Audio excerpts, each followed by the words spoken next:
Argentina no es un país pobre, es un país injusto. En 2025 se produjeron alimentos para satisfacer las necesidades de 650 millones de personas. Y cada vez más argentinos no pueden consumir los nutrientes imprescindibles.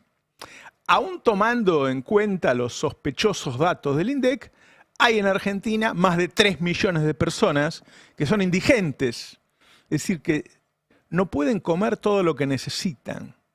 Ahora, la producción de trigo en Argentina alcanza para elaborar 1 kilo de pan por día para cada argentino. Pero el consumo de pan cayó un 55% en los últimos 2 años. Las exportaciones de petróleo, con un petróleo arriba de $100, van a superar este año los 15.000 millones de dólares. Pero los colectivos tuvieron que reducir su frecuencia a 1/3, porque la constante suba del precio de los combustibles elevó sus costos, y si trasladan esos costos al precio del boleto, la gente no lo puede pagar. Mirá la nota de Clarín sobre la suba del transporte, 11,5%, en un país al que se le cae el petróleo, que se le escapa entre las manos. El modelo de hoy es un modelo donde los empresarios maximizan sus ganancias, exportan, y la población va siendo cada vez más precarizada. En ese contexto, estamos escuchando a los sectores empresarios diciendo que hay que buscarle un reemplazo a Milei para sostener el rumbo. Este rumbo donde producís para 650 millones de personas y cada vez más gente no puede comer. Este ritmo donde exportamos 15.000 millones de dólares en petróleo y la gente no puede tomar colectivo. Porque el precio de la nafta sube más aún que en los países que importan petróleo. Lo que se va a jugar en la próxima elección es si se va a abolir esta injusticia o se va a consolidar y va a seguir. Eso es lo que está en discusión.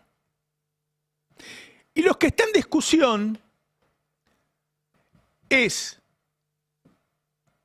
si el país se va a financiar con los impuestos que no paga Galperín o si le va a sacar la jubilación a las mujeres que, según ellos, no trabajaron.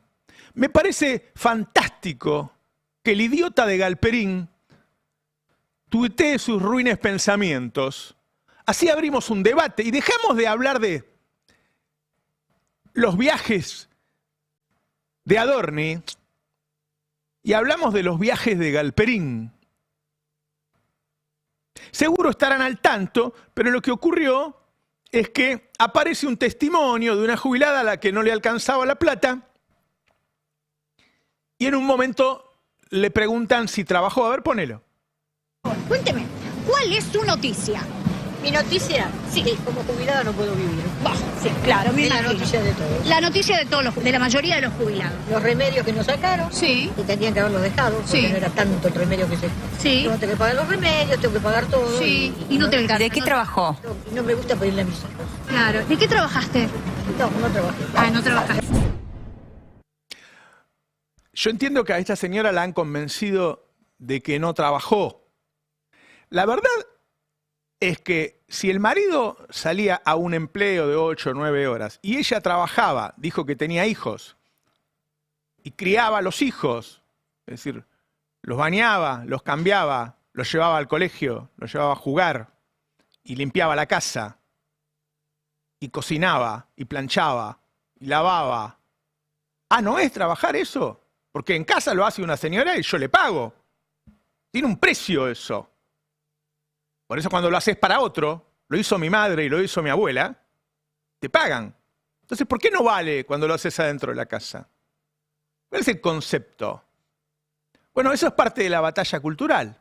Alguna vez Cristina dijo, esto es un trabajo y se tiene que pagar. Lo que te está diciendo Galperín es, lo que pasa es que para pagarle a esta gente yo tendría que pagar los impuestos. Galperín tiene subsidios por 100 millones de dólares anuales. Claro, si los ricos pagaran los impuestos, entonces alcanzaría para pagarle su merecida jubilación. Ahí está el tuit de Galperín, riéndose de otro salame que dice que la señora no trabajó. Esto es lo que está en disputa, muchachos. Los grandes empresarios están buscando un reemplazo para Milei que mantenga el rumbo. El rumbo de esto, el rumbo de la injusticia. El consumo de carne, desde que asumió Milei, cayó más de un 10%. Escuchen este dato. Es el registro más baja de la historia argentina. ¿Cuál era el registro anterior?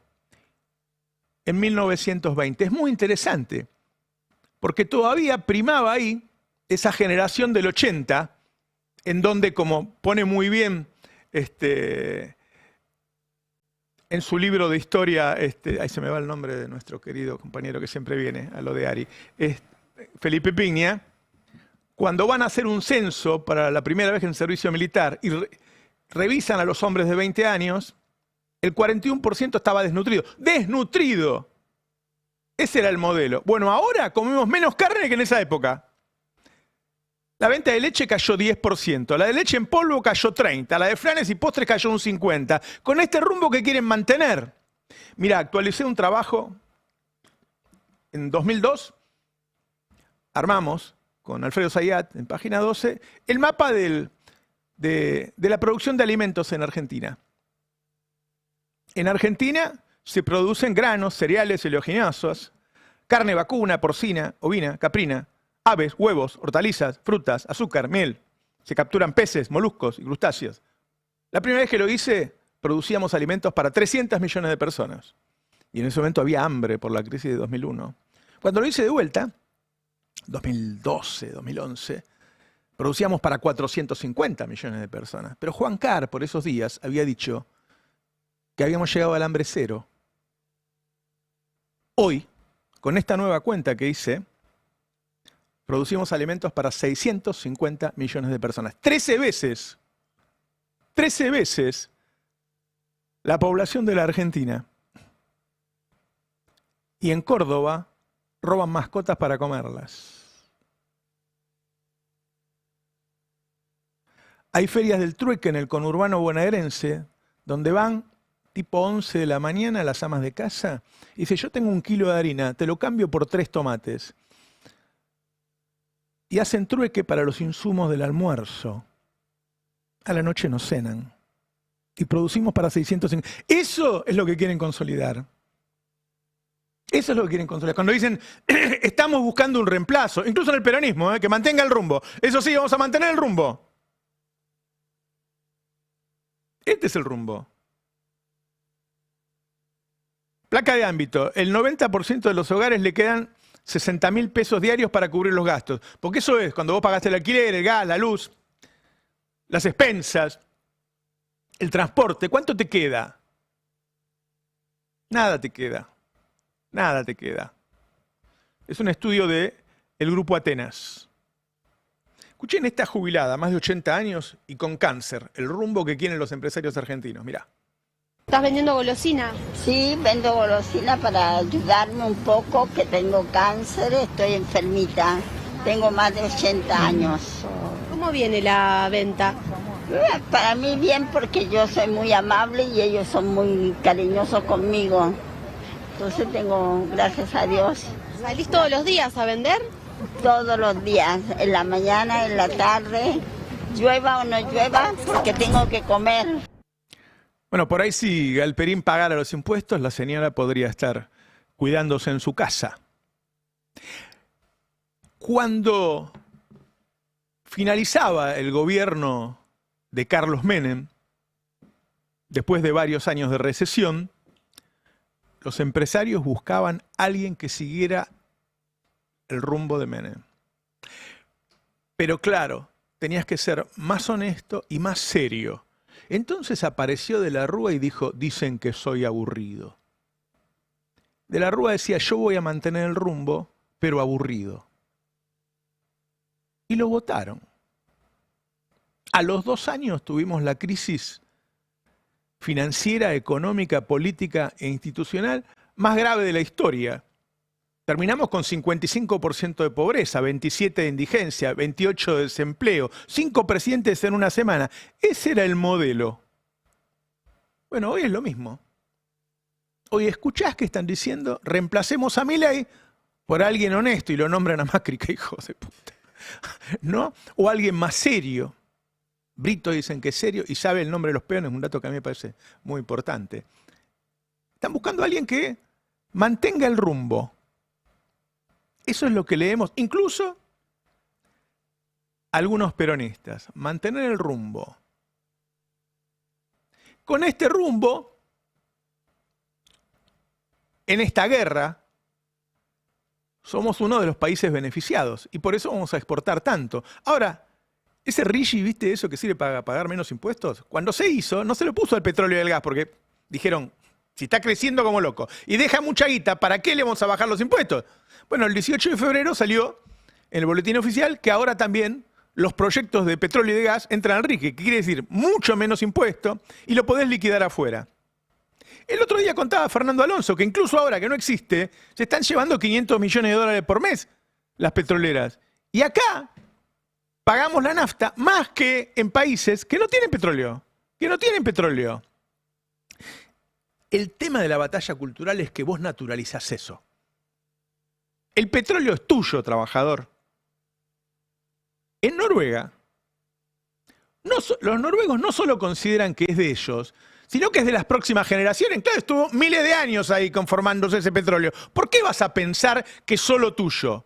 Y los noruegos tienen un fondo intergeneracional para que esa guita que está entrando por la exportación de petróleo se guarde incluso para tus hijos y para tus nietos. Y nosotros se lo damos a 10 hijos de puta que se la llevan y no vemos nada. Ese es el rumbo. Ese es el rumbo que quieren mantener. El rumbo es pagar menos impuestos. Ahora, ¿quién paga menos impuestos? Los ricos. Los ricos. Bajaron un 90% el impuesto a la riqueza, bienes personales. Y subió la composición en la recaudación total del IVA. Ahora, la mitad de lo que recauda el Estado es IVA. Es lo que pagas vos cuando vas a comprar un bizcochuelo, un pan. Lo pagás vos. ¿Sabés cuál es la recaudación que más subió? El monotributo. Del 0,4% al 0,8%. Es decir, el rumbo es el monotributo del Rappi. A vos te echan, vas, te anotás en el monotributo y vas a hacer Rappi. Ese es el rumbo. Eso estamos discutiendo en Argentina.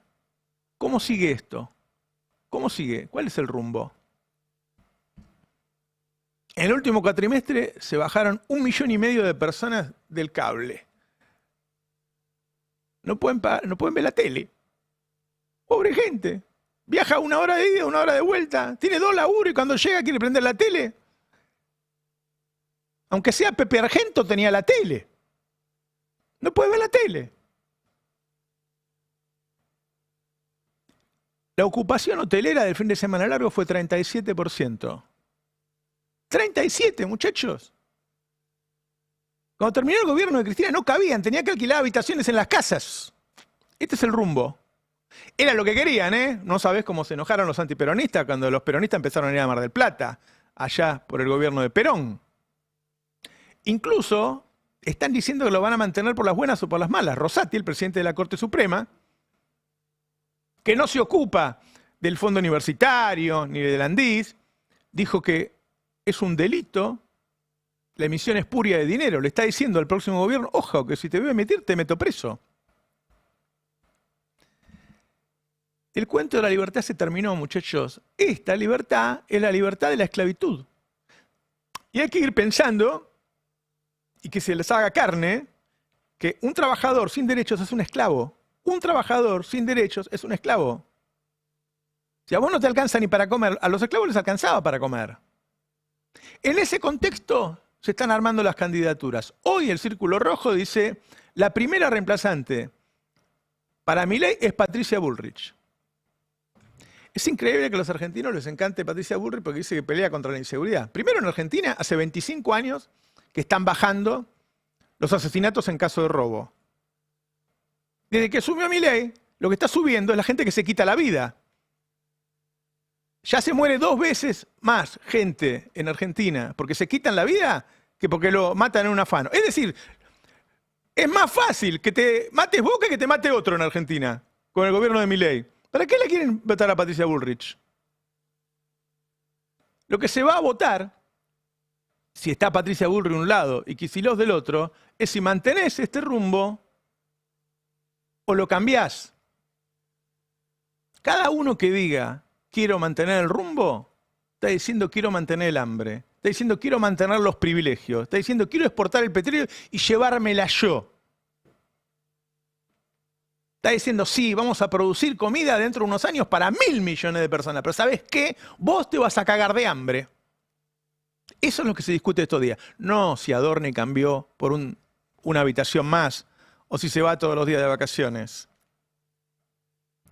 Mirá, cuando estaba Menem, vos mirabas a la nata, que era lo que más se veía, y decía que iban al Ferrari en 300 kilómetros por hora, que jugaba al básquet, que le gustaban las minas, que salía con una modelo, pero no se discutía el proyecto de país.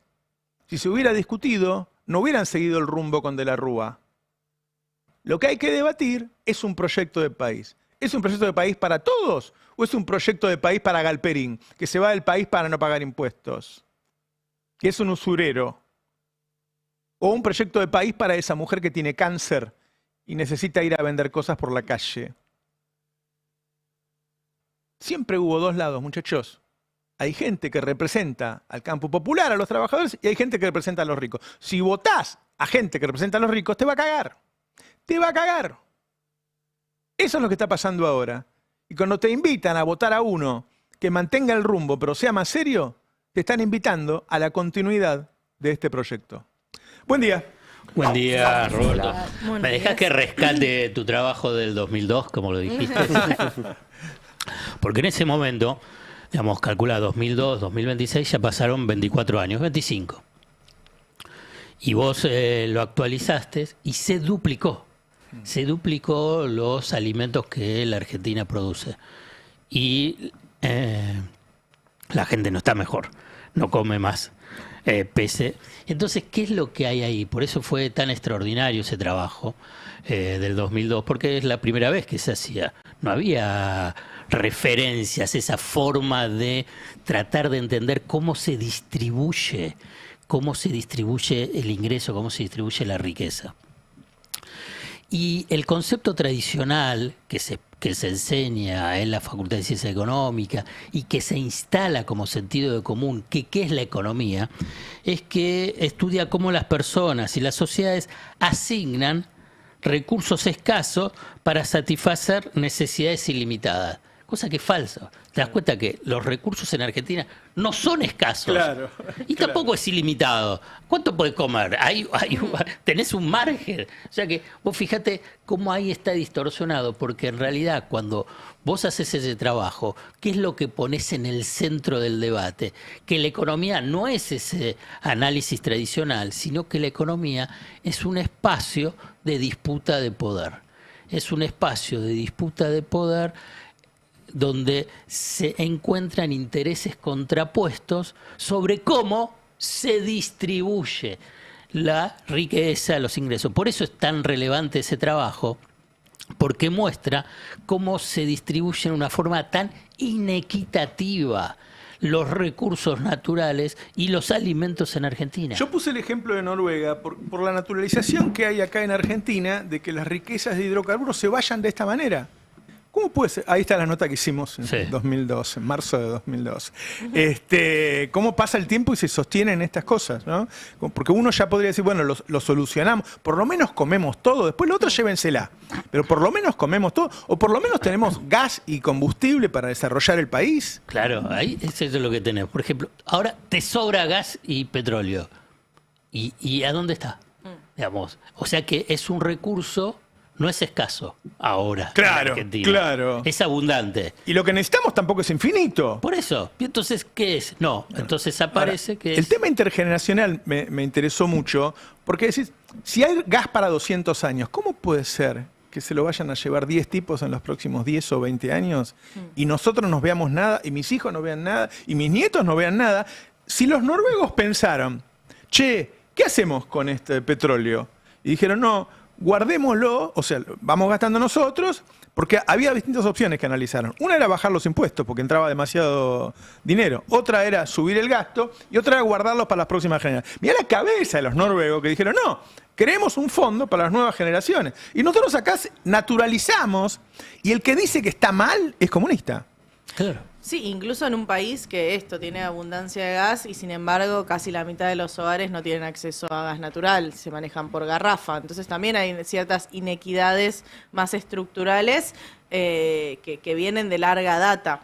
Hay un punto acá que me parece fundamental, que es pensar, si tenemos toda esta energía, vamos a decir, energía disponible, bueno, ¿qué tipo de desarrollo estamos pensando para la Argentina? Porque esto nos permite potenciar un desarrollo con un insumo que es fundamental para cualquier producción, que es la energía, y que podría ser una energía mucho más barata para producir. No, y lo otro es, el rumbo es que no haya déficit fiscal. Digo, 2 o 3 cosas. Primero, muchachos, hay déficit fiscal. Que ustedes le deban la plata a los gobernadores.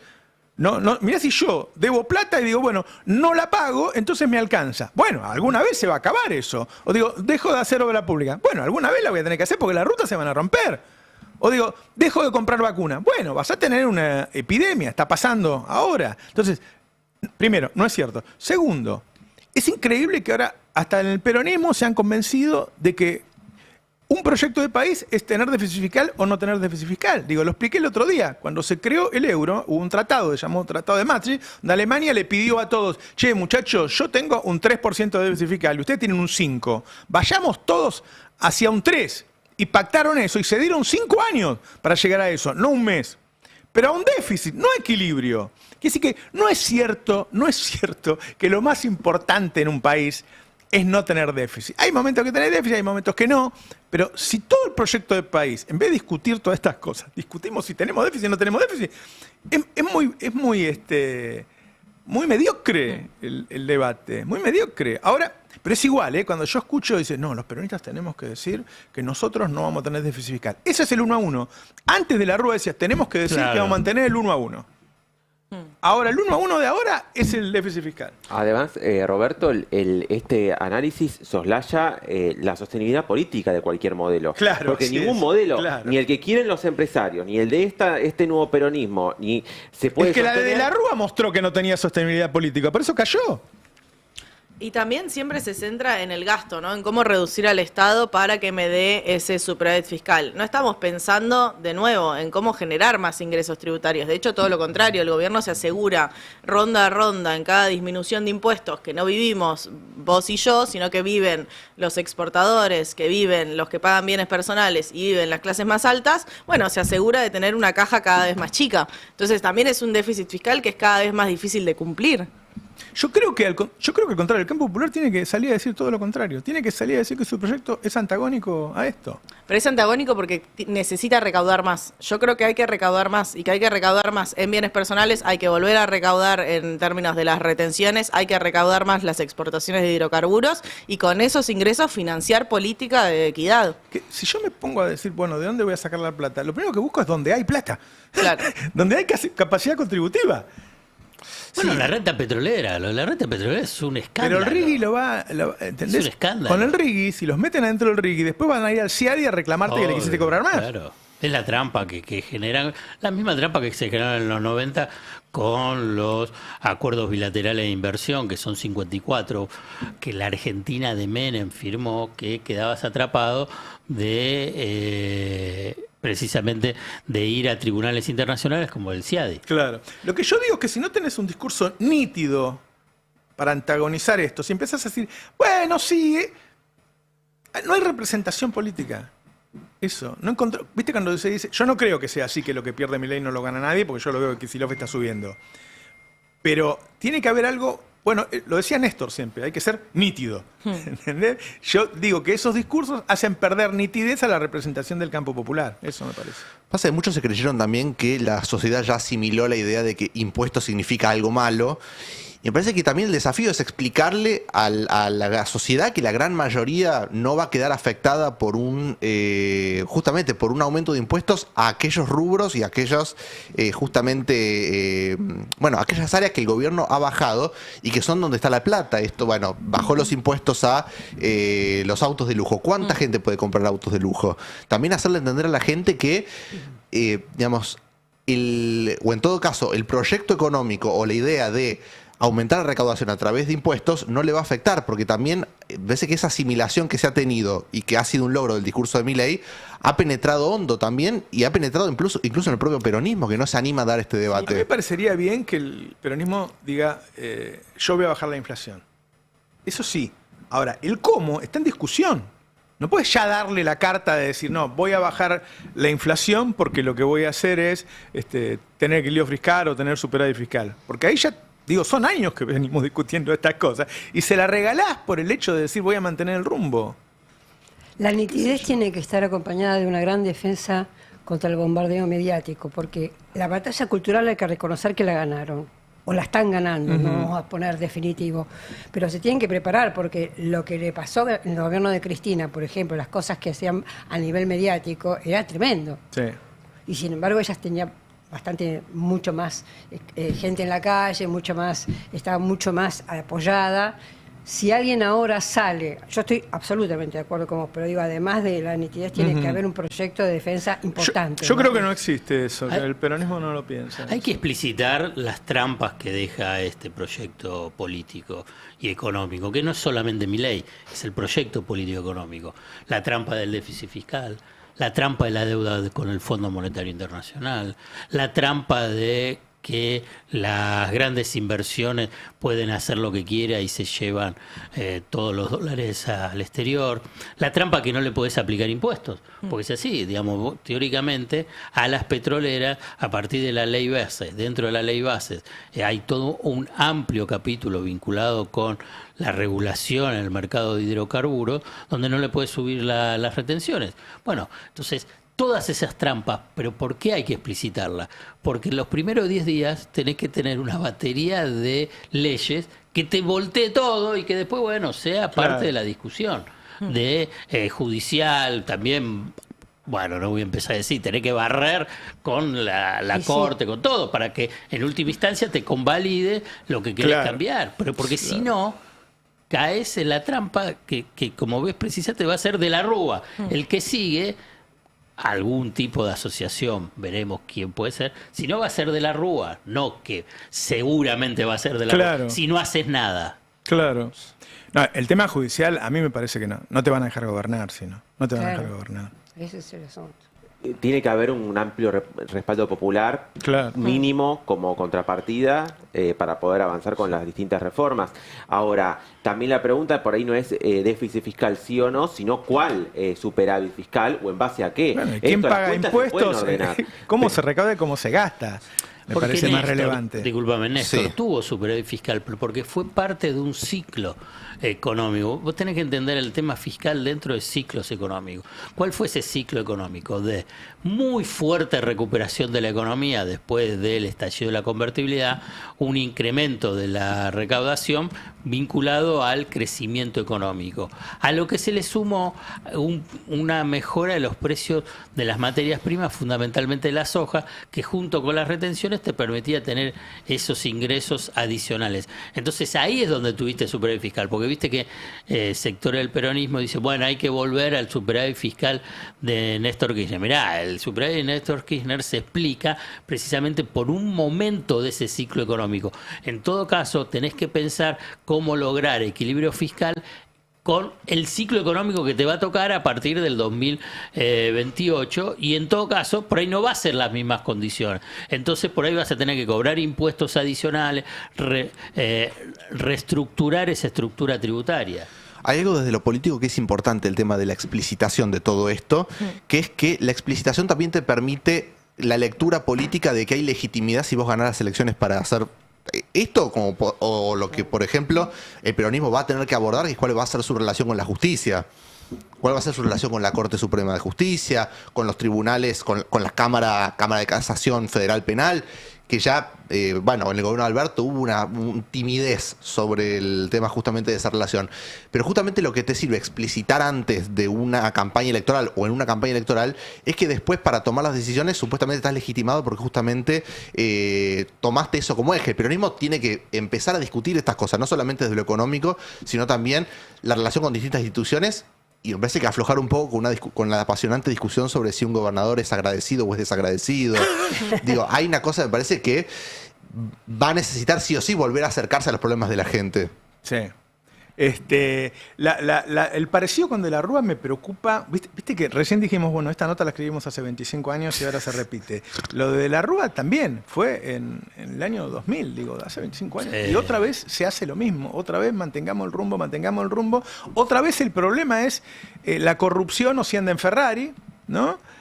Y a esta discusión, yo lo de Adorni, lo que quiero decir es que no puede ser que vos le dediques en un programa de 1 hora 40 minutos a hablar de un departamento de 3 ambientes o un viaje a Bariloche y no estás hablando de que la gente no puede morfar. No, y además de que están liquidando activos del Estado. Ari lo estuvo mencionando también. Tremendo. Lo de Transener es un escándalo. Nosotros lo mencionamos también el miércoles pasado. Digamos, es un escándalo la licitación que hicieron para entregarle Transener, la principal transportadora de electricidad de alta tensión, el 85% del territorio. Es un escándalo. Se lo entregaron a la familia Neus, amigos, socios de Santiago Caputo. Digamos, una cosa. ¿Pero por qué se lo entregaron? Tenían 3 ofertas, lo repito, las 2 primeras se conocieron, se colgó el sistema. Y estuvo 1 hora y cuarto sin sistema y después apareció la oferta que ganó. Pero ya sabían las 2 ofertas, el resultado de las 2 ofertas. ¿Y qué es lo que pasa? Como saben los 2 otros grupos que hay otros negocios y saben que el gobierno quiso entregársela a Neus, no hacen ninguna protesta, pero porque, digamos, se lo robaron en la cara, digamos, el tema de Transener. Y así tenés muchos otros negocios, las propiedades del Estado, los campos del Estado, intercargo, hidrovía. La hidrovía es infernal el negocio. Y así otros, Metrogas, viene ahora Metrogas, donde también ahí parece que el caballo del comisario también es de la familia Neus. Que la familia Neus, con otros socios, en 2 años no tenían nada en el sistema energético. Nada, Con los 2 años de Milei ya está integrada verticalmente en toda la cadena energética. Escúchame, pero más claro, digamos, es difícil encontrar. O sea, se está generando una patria contratista libertaria. Sí, corrupta. Qué fuerte eso de la licitación y que no sea noticia, que no sea tapa de los diarios, que no sea... Ya está, ya pasó, no pasa nada. Claro, es un poco lo que vos mencionabas. Entonces, mientras decís, bueno, a ver, que está bien, hay que seguirlo, Adorni el deslomado, lo tenés que seguir. Pero, por otro lado, es que te están pasando todos los elefantes. Claro, lo que quiero decir es el tamaño del problema. Es muy chiquito, qué sé yo. Ahora dice, bueno, aparece un viaje y además fue a Las Toninas. Bueno, qué sé yo. Está bien, le gusta viajar al muchacho. Pero hablemos de lo que está pasando. Lo de las empresas después no se puede recuperar. Después vienen los juicios en el CIADI. Claro, y después lo tenés durante décadas. Durante décadas esos juicios. Fíjate que ahora están reflotando un juicio vinculado con Aerolíneas. Aerolíneas, el grupo Marsans la vació Aerolíneas Argentinas y después siguieron el tema de los juicios o ahora el tema de que está en el Congreso, ¿no? Que bueno, también ya es como que es todo un descontrol que arreglaron no se sabe cómo con fondos buitres, que quedó una deuda que ellos no participaron en ningún tipo de canje. ¿Y cuánto le pagan? ¿Por qué le pagan? ¿Cómo definieron cuánto le van a pagar? Está bien, dicen que son 180 millones, 200 millones de dólares, como si fuese nada. Claro. Pero decís, pero escucha, ¿cómo decidiste darle esos 200 millones de dólares a esos 2 grupos buitres que esperaron 25 años. Porque esos son recursos de todos. Muestren en todo que ellos dicen, mandaron al Congreso es que tienen que autorizar el pago. ¿Autorizar el pago? ¿Cómo lo decidiste? ¿Qué porcentaje? Claro. ¿Cuánto era el monto original de esos bonos? Porque te puedo asegurar, no eran 200 millones de dólares. Habrán sido monedas esos bonos que después con los intereses y costas, etcétera, habrán llevado ese monto. Ahora, si uno se guía por las encuestas que están apareciendo en los últimos días, no están ganando la batalla cultural. Porque cuando vos ves que todas las encuestas las dan subiendo a Miriam Bregman, o que lo dan a Axel arriba de todo, o que todavía la dan a Cristina, aunque no vaya a ser candidata ahí arriba, bueno, son todo de izquierda, la verdad. Para lo que es el mundo hoy, uno está a la izquierda de algo. Para lo que es el mundo hoy, están a la izquierda de eso. Quiere decir que si ellos son los que aparecen arriba, por ahí no ganaron la batalla cultural. ¿Qué sé yo? Por eso también es que aparecen de repente tantas de estas iniciativas, ¿no? De estos empresarios que avanzan con tanta vehemencia, porque incluso en el Congreso le decían, si ustedes se empiezan a fijar, la agenda que empieza a priorizarse es una agenda que está más vinculada a los lobbies que están detrás de este gobierno, que ven en un momento complicado con la opinión pública, bueno, la posibilidad de sacar la tajada cuanto antes. Lo vemos con la ley de glaciares, con la ley de propiedad privada y otras iniciativas que se fueron presentando en el último tiempo, pero también con la propia agenda que impulsa el Ejecutivo con las privatizaciones, que también se suma a Belgrano Cargas, que dicen que ahora ya se van a presentar los pliegos, también AISA y otras empresas estatales que están allí habilitadas desde aquella primera ley bases para su privatización parcial o total. Che, está subiendo el petróleo otra vez, casi 3%. ¿Cuánto va a durar la guerra esta, no? Qué pregunta. Mirá, va a durar. Suponemos que antes del Mundial tendría que estar resuelta, o al menos en noviembre, cuando va a ser la elección legislativa. Pero la realidad, mira, hay dos cosas. Por un lado, se sabe que hay, digamos, comunicación en relación a algún tipo de acuerdo. Súper secreto, no trasciende nada. La última información es que Irán revisó lo que había mandado a Estados Unidos y replanteó. Como comenté la otra vez, hay 3 puntos claves. Al parecer, Irán está dispuesto a bajar al 3% el enriquecimiento de uranio y permitir inspecciones, pero Estados Unidos dice no al plan nuclear, cosa que no va a aceptar. Claro. El estrecho de Hormuz, lo mismo.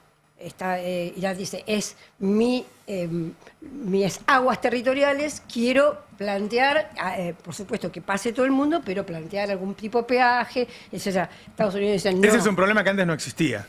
Exactamente. Lo generó la guerra, que es lo que dijo China el otro día, ¿no? Eso. Exactamente. Entonces hay puntos, por ejemplo, Estados Unidos dice tregua, Irán dice no, paz definitiva con garantías, no quiero la tregua de 2 meses. Bueno, digamos, se sabe que hay un ida y vuelta, pero nadie garantiza que eso se va a resolver. Ayer, mejor dicho, Trump propuso un llamado proyecto libertario, gusta también la palabra libertad, que es respaldar con la flota del Pentágono, la flota del Comando Central que está en ese lugar, respaldar a los barcos que pasen, los barcos comerciales que pasen. Obviamente que eso no es aceptado por Irán porque está justamente en este momento el tránsito por el estrecho de Hormuz es parte de la carta fuerte que tiene Irán en esta guerra, ¿no es cierto? Otra noticia que hay de esta mañana es que hubo, justamente porque se acercaron 2 barcos, hubo disparos y hubo tocados uno de estas embarcaciones. El Pentágono niega que sean norteamericanas. Ya salió en uno de los 7 Emiratos Árabes Unidos, el Dubái, que era un barco de ellos y el otro no se sabe. Pero digamos, hay como una escalada que es típico de los momentos de negociación de guerra también, claro, ¿no? Claro. Que no sabemos si esto puede escalar o no. La buena noticia sería que siguen en comunicación, intercambiando alguna cosa. Interesante. Estuve viendo las encuestas, muy mal está Trump. Muy Terrible, terrible. Muy mal. ¿Qué número? Pero yo creo que históricamente pocos presidentes de Estados Unidos tuvieron claro. El más bajo, el sí. más bajo, Hasta ¿no? ahora es el más bajo. No sé si compite con Nixon en el peor momento, pero Ahí está. Y una cosa que esta mañana salió Macron, que hay mucha, digamos, hay un quiebre muy fuerte en Europa, porque, bueno, de Pedro Sánchez ya es claro, Sí. pero, por ejemplo, Macron hoy salió a decir, no apoyo el proyecto Libertad de Trump. Macron, que es un débil, porque no es que se planta, ¿no? Y para que haya paz en Irán, tiene que también resolverse el tema del Líbano. Que eso sí que es difícil, porque Israel está permanentemente avanzando sobre el Líbano mal. Me ofrecieron hacerme un búnker. Yo dije, mira, no creo que me alcance el dinero. No, pero estamos haciendo búnker. No me dijo para pobres, pero ¿dónde? De clase media. ¿Dónde el búnker? no Buenos me lo hacen Aires. En la tengo quinta. un par de hectáreas, claro. Ah, Y yo pensé que era cerca de la embajada de Digo, Estados pero ¿y Unidos. cómo decido, no? Después, ¿quién meto adentro? Claro. ¿No? Así que le dije que no. Claro. ¿Vos Para ahorrarte la decisión. ¿Ustedes se harían un búnker? Pero en Argentina no hay problema. Estamos lejos. Estamos decís vos. lejos. Estamos No, en el sí. fin del Pero mundo. Milei está tratando de meternos en el mundo. Eso puede Exacto. ser, eso puede ser. Bueno, vinculado con lo de Trump en esta línea de asociación libre, pero escúchame, a Milei, Me vino, Por eso, me yo conmovió también- mucho el hecho de que... yo te acompaño. Además, creo que si existe ese comercio es porque hay razones valederas para empezar a pensarlo. Y claro, Pero el si hay búnker, ¿para alguno cuánta que lo gente hace. es? Pero, ¿cómo es Sí, un según búnker? cada guita gastes, te hablaba para 10 personas. Pero es un Ah, búnker grande. antibomba. Yo creo que me estudiaron cuando... Pero no vieron a Antibomba. veces. Ya, ¿te acordás Claro. cuando cambió el Instagram. milenio? Cuando cambió el milenio, ¿se acuerdan del Sí, I2K? hubo gente que compró. Sí. Era también un negocio de búnkers y de no me acuerdo cuántas cosas importantes para que iban a pasar el año 2000 y no pasó nada. No pasó. No, pero mira, Claro. el algoritmo algo debe Igual es pensar muy de caro. mí. Ese, ¿no? ¿Y te llegaron a decir precio? O sea, como para saber cuánto sale un búnker. Sí, 10 millones de dólares. 10 millones de Ah, no, dólares. carísimo. Todo. Pensá que ahí vos no respirás, llego. tomás agua, tenés comida, Claro. tenés Pero todo, no llego. No, no ¿A cuántos llego. Bueno, hacemos una ¿Cuántos metros vaquita. bajo tierra? ¿Cómo? ¿Cuántos metros bajo tierra? No, no pedí detalles. No, porque no me interesa ni tengo ¿Por para qué? gastar ese Por ahí dinero. podemos Sillones hacer- cómodos, Pero aunque podemos sea. hacer el destape ahí abajo, hacer con estudio y todo. Apa, No había ey. lugar para todos, Alfredo.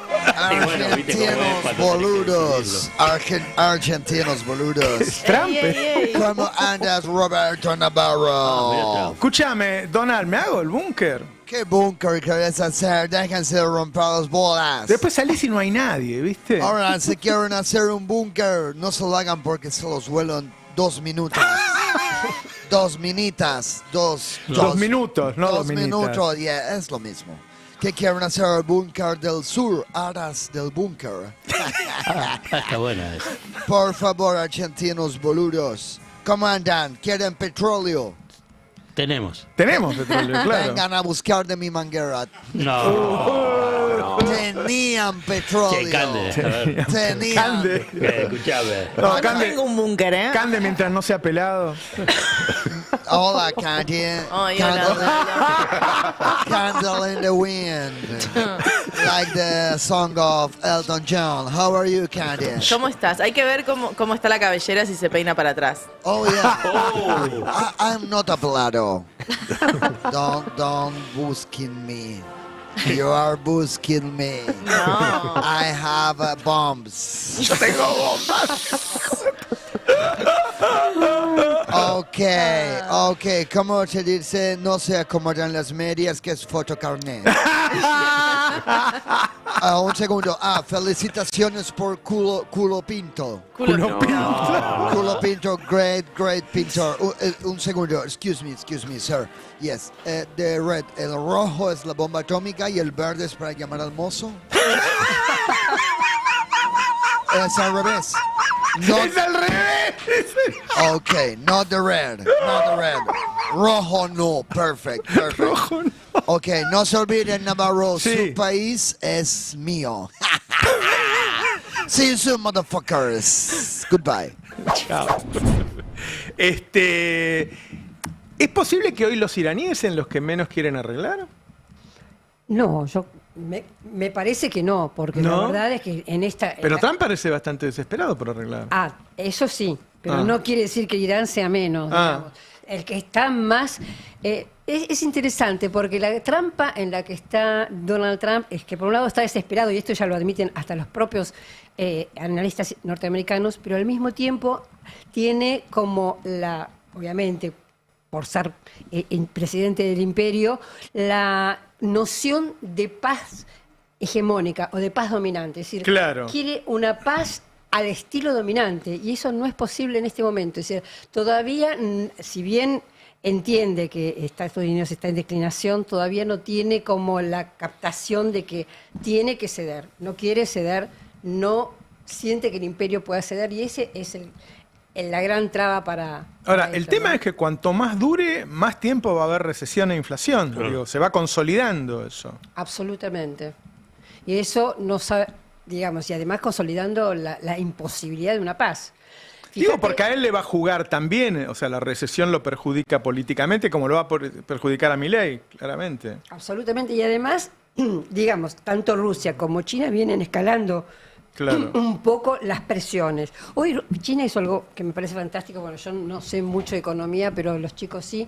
Acaba de presentar un proyecto para toda África, que tiene 52 países y enormes riquezas naturales. Sin aranceles. Sin aranceles. Para 20 países. Me pareció extraordinario. Es una reacción que tuvo China respecto a cuando hizo el Día de la Libertad Trump, vinculado con las subaranceles. A los pocos días, China, para un grupo de países africanos, donde China en África tiene una presencia muy fuerte. Muy fuerte. Muy fuerte, digamos, obviamente defendiendo los intereses de China, si bien bueno, también... pero en esa forma que tienen del win-win, porque, por ejemplo, le ha llevado fibra óptica, ha modernizado todos los puertos, los trenes, es decir, ha llevado mucha infraestructura que los africanos no podían tener de parte de Europa ni de Estados Unidos, a cambio de, bueno... De los recursos naturales. Nada menos. De los recursos naturales. Hasta ahora los colonizadores europeos se los llevaban sin nada. Sin nada, bueno, está bien. Claro. Silvia Mercado trabaja dentro de la Rosada, ¿no? Está acreditada. Dice, hoy volvieron a la Casa Rosada, dice, no nos dejan que hablemos con Santiago Caputo. Mira vos. Se supone que estás ahí adentro y puedes hablar con cualquiera que pase, ¿viste? ¿Qué sé yo? También esmerilaron algunos vidrios para que no se pueda ver desde adentro de la sala hacia afuera. Lo esmerilaron a Santiago Caputo. Pero sigue haciendo negocios igual Santiago Caputo. Qué paranoico que son, por Dios. Es el gobierno. En general, el político tiene una cuota de paranoia, porque si no, no sería político. Pero estos están al máximo nivel. Máximo nivel. Te filmaron un pasillo. Un pasillo, no había nada. Nada, pero además, digamos... Milei es uno de los paranoicos más grandes. También estaba Peter Thiel, ¿no? Para mí tiene mucho que ver con eso, y por ahí no solo la paranoia de Milei, sino también de este magnate que controla justamente la seguridad de los datos y demás. Che, el viernes va a estar Kicillof en Córdoba. Empieza la idea de ver si puede amigar al peronismo con el centro. Todavía no está arreglado con quién es la foto, porque ahí hay una decisión, ¿no? ¿Yarlora o Natalia de la Sota? Ocupate, Mati, ahí Córdoba es tuyo. Con Natalia de la Sota es más accesible que con las autoridades del gobierno provincial, sobre todo al no ser presidente, gobernador de otra provincia. A mí en general me divierte mucho una dinámica que se da siempre cada 4 años, que es el peronismo nacional especulando con cómo puede acercarse al peronismo cordobés, y el peronismo cordobés iba a ser un chiste sin esa voluntad. Porque ¿qué es lo que querías decir? No importa. Pero en general suele pasar eso, y creo que no va a ser la excepción en este caso. Sí, el caso de Natalia de la Sota, porque ya está escindida de esa estructura del gobierno provincial y necesita algún armado nacional también para incorporarse a la discusión política. Con Natalia de la Sota me parece que ya hay un camino que está allanado para que justamente se consolide esa alianza política. ¿Cómo le fue en las elecciones? No le fue muy bien, sacó 8% en las últimas elecciones Natalia de la Sota. También pasa algo que es, creo que se sobregiró o se sobreestimó el peso de un apellido, que es algo que pasa mucho en política y creo que la dirigencia política no termina de entender lo poco que le importa a la gente los apellidos. Suele pasar bastante, con varios ejemplos, pero me acuerdo del caso de Ricardo Alfonsín, que se comía el mundo porque tenía el apellido Alfonsín y no pasó nada. Un poco detrás de Máximo Kirchner hay algunas ideas de, bueno, el apellido Kirchner, viste que ahora hay como una campaña para sacarle un poco el nombre Máximo y que aparezca como Kirchner, el movimiento es Ahora Kirchner. Incluso alguna vez... ¿El movimiento de Máximo se llama Ahora Kirchner? Ah, va a ser candidato entonces. No, eso fue hace unos meses que lanzaron justamente un movimiento Ahora Kirchner. Igual algunos lo están, que conversaron con él en la última semana, 2 semanas, lo vieron como en tono candidato. ¿A qué? A Maxi. No queda claro. De hecho, también empezó También podría ser la provincia, que esté buscando la provincia. Recorrió incluso por fuera de la frontera de la provincia de Buenos Aires, se mostró en Santa Fe la semana pasada. ¿Ah? Sí. Pero bueno, me parece que hay algo ahí también de desconexión entre la dirigencia que piensa que hay cuestiones con los apellidos. Una vez me acuerdo cuando la Cámpora decide que Lucía Cámpora sea la secretaria general después de la ida del Cuervo Larroque. Ajá. Me acuerdo que pregunté, esto era en ese momento Lucía Cámpora, legisladora de la Ciudad de Buenos Aires, y pregunté si no era muy porteñizar el movimiento, poner una secretaria general que era legisladora porteña y que discutía política porteña, política local. Y me acuerdo que la respuesta era, no, bueno, estamos tratando de hacer trasvasamiento generacional a una dirigente más joven.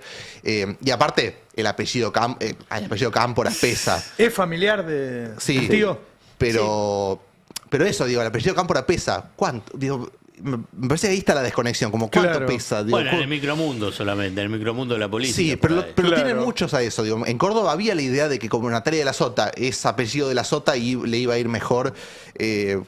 Creo que una cosa que tiene que entender la dirigencia política es que la gente no solo no le importa, quizás hasta sea una concepción negativa respecto del apellido porque te da más la sensación de casta, digamos.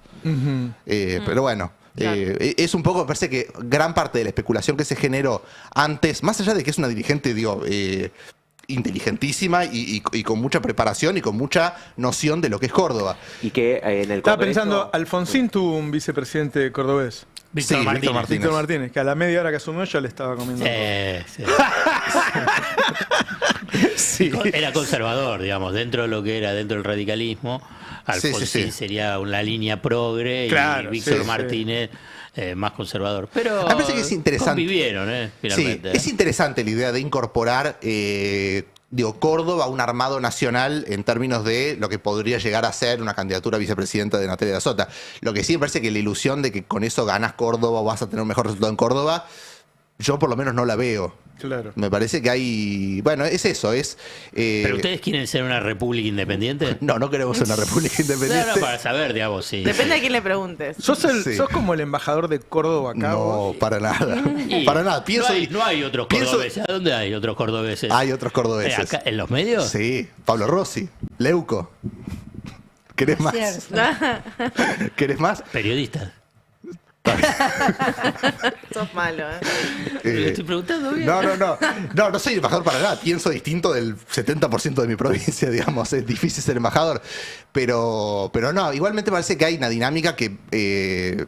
no solo en Córdoba, digo, en el resto del interior, que el peronismo nacional va a tener que volver a conectar también, porque hoy el problema no es solamente Córdoba, el problema es que perdiste el norte, perdiste el sur, perdiste gran parte del interior que en otros tiempos era tu fuerte. Además, estos nuevos, la minería como un foco de poder, los hidrocarburos como otro foco de poder, ¿no va generando una Argentina muy dividida, muy con intereses distintos? Muy fragmentada. Muy fragmentada, sí. ¿no? Claro, antes era el campo nada más, te dividía el centro, pero ahora las provincias mineras, las exportaciones que están creciendo en Catamarca, me decían el otro día, un numerazo. Entonces, se va haciendo una Argentina todavía más fragmentada. Sí, y en esas provincias también se fragmenta más. Porque es muy fácil después todos terminen votando todos distintos, ¿no? Claro. Y es el de poder nacional también, digo. Sí. Es la pérdida de la autoridad nacional que también va generando el crecimiento de estos provincialismos más extremos. Yo creo que hay una retroalimentación ahí. La política nacional se porteñiza mientras las políticas provinciales se van aislando. No, y esta administración que profundiza eso, porque en cuanto a la gestión pública le da a todas las provincias y dice, yo ya no me ocupo más de nada, los hospitales háganse cargo ustedes, las rutas también, y a medida que eso sucede, también termina cediendo poder a largo plazo para que después una administración nacional pueda concentrar justamente la administración del rumbo del país. Y otra cuestión que está pasando es que, a su vez, en cada provincia o en cada región, la desigualdad también se profundiza con lo que es el rubro de trabajadores estatales y los que trabajan en el sector minero o en el que están generando las mayores exportaciones. Quería preguntarte, Alfred, en estas charlas que estoy dando, la gente me habla mucho del tema de la morosidad, que están en distintos grados, ¿no? Alguno le debe al banco, otro para pagarle al banco le pidieron a las billeteras, otros le deben al que le prestan el barrio, pero es una gran preocupación hoy, es increíble, yo diría que cualquier candidato lo tiene que tomar en cuenta, una gran preocupación de un pueblo endeudado. Es muy interesante esa interpelación que está haciendo los oyentes o la población, porque estamos en un punto bisagra. Déjame que te haga, digamos, una secuencia para tratar de entender por qué ahora aparece esta cuestión de la morosidad vinculado con la expectativa sobre el futuro económico, que ha caído sustancialmente respecto a Javier Milei. Javier Milei empieza con un ajuste muy fuerte de los ingresos, ¿no? Igual la población, o gran parte de la población, tenía expectativa de decir, bueno, hay que hacer el ajuste por el pasado, por la herencia, por todos estos lugares comunes que ha servido para el engaño colectivo, pero decir, bueno, la expectativa futura era positiva. Entonces, pero esa caída del poder adquisitivo de jubilados, trabajadores, en términos promedio en general, ¿cómo fue cubierta? Porque dice, bueno, igual no me alcanza para consumir o para pagar los servicios públicos que sube. Bueno, muchos empezaron a utilizar lo que se llama el ahorro. Algunos, ¿se acuerdan que se decían, bueno, están vendiendo dólares, el parte del canuto del dólar? Bueno, esto era una primera parte en ese ciclo vinculado con el ajuste económico, la política económica. El paso siguiente es decir, bueno, ya gasté todos los ahorros o no quiero gastar todo el canuto, hay que seguir teniendo confianza, por eso estaba el tema de la expectativa.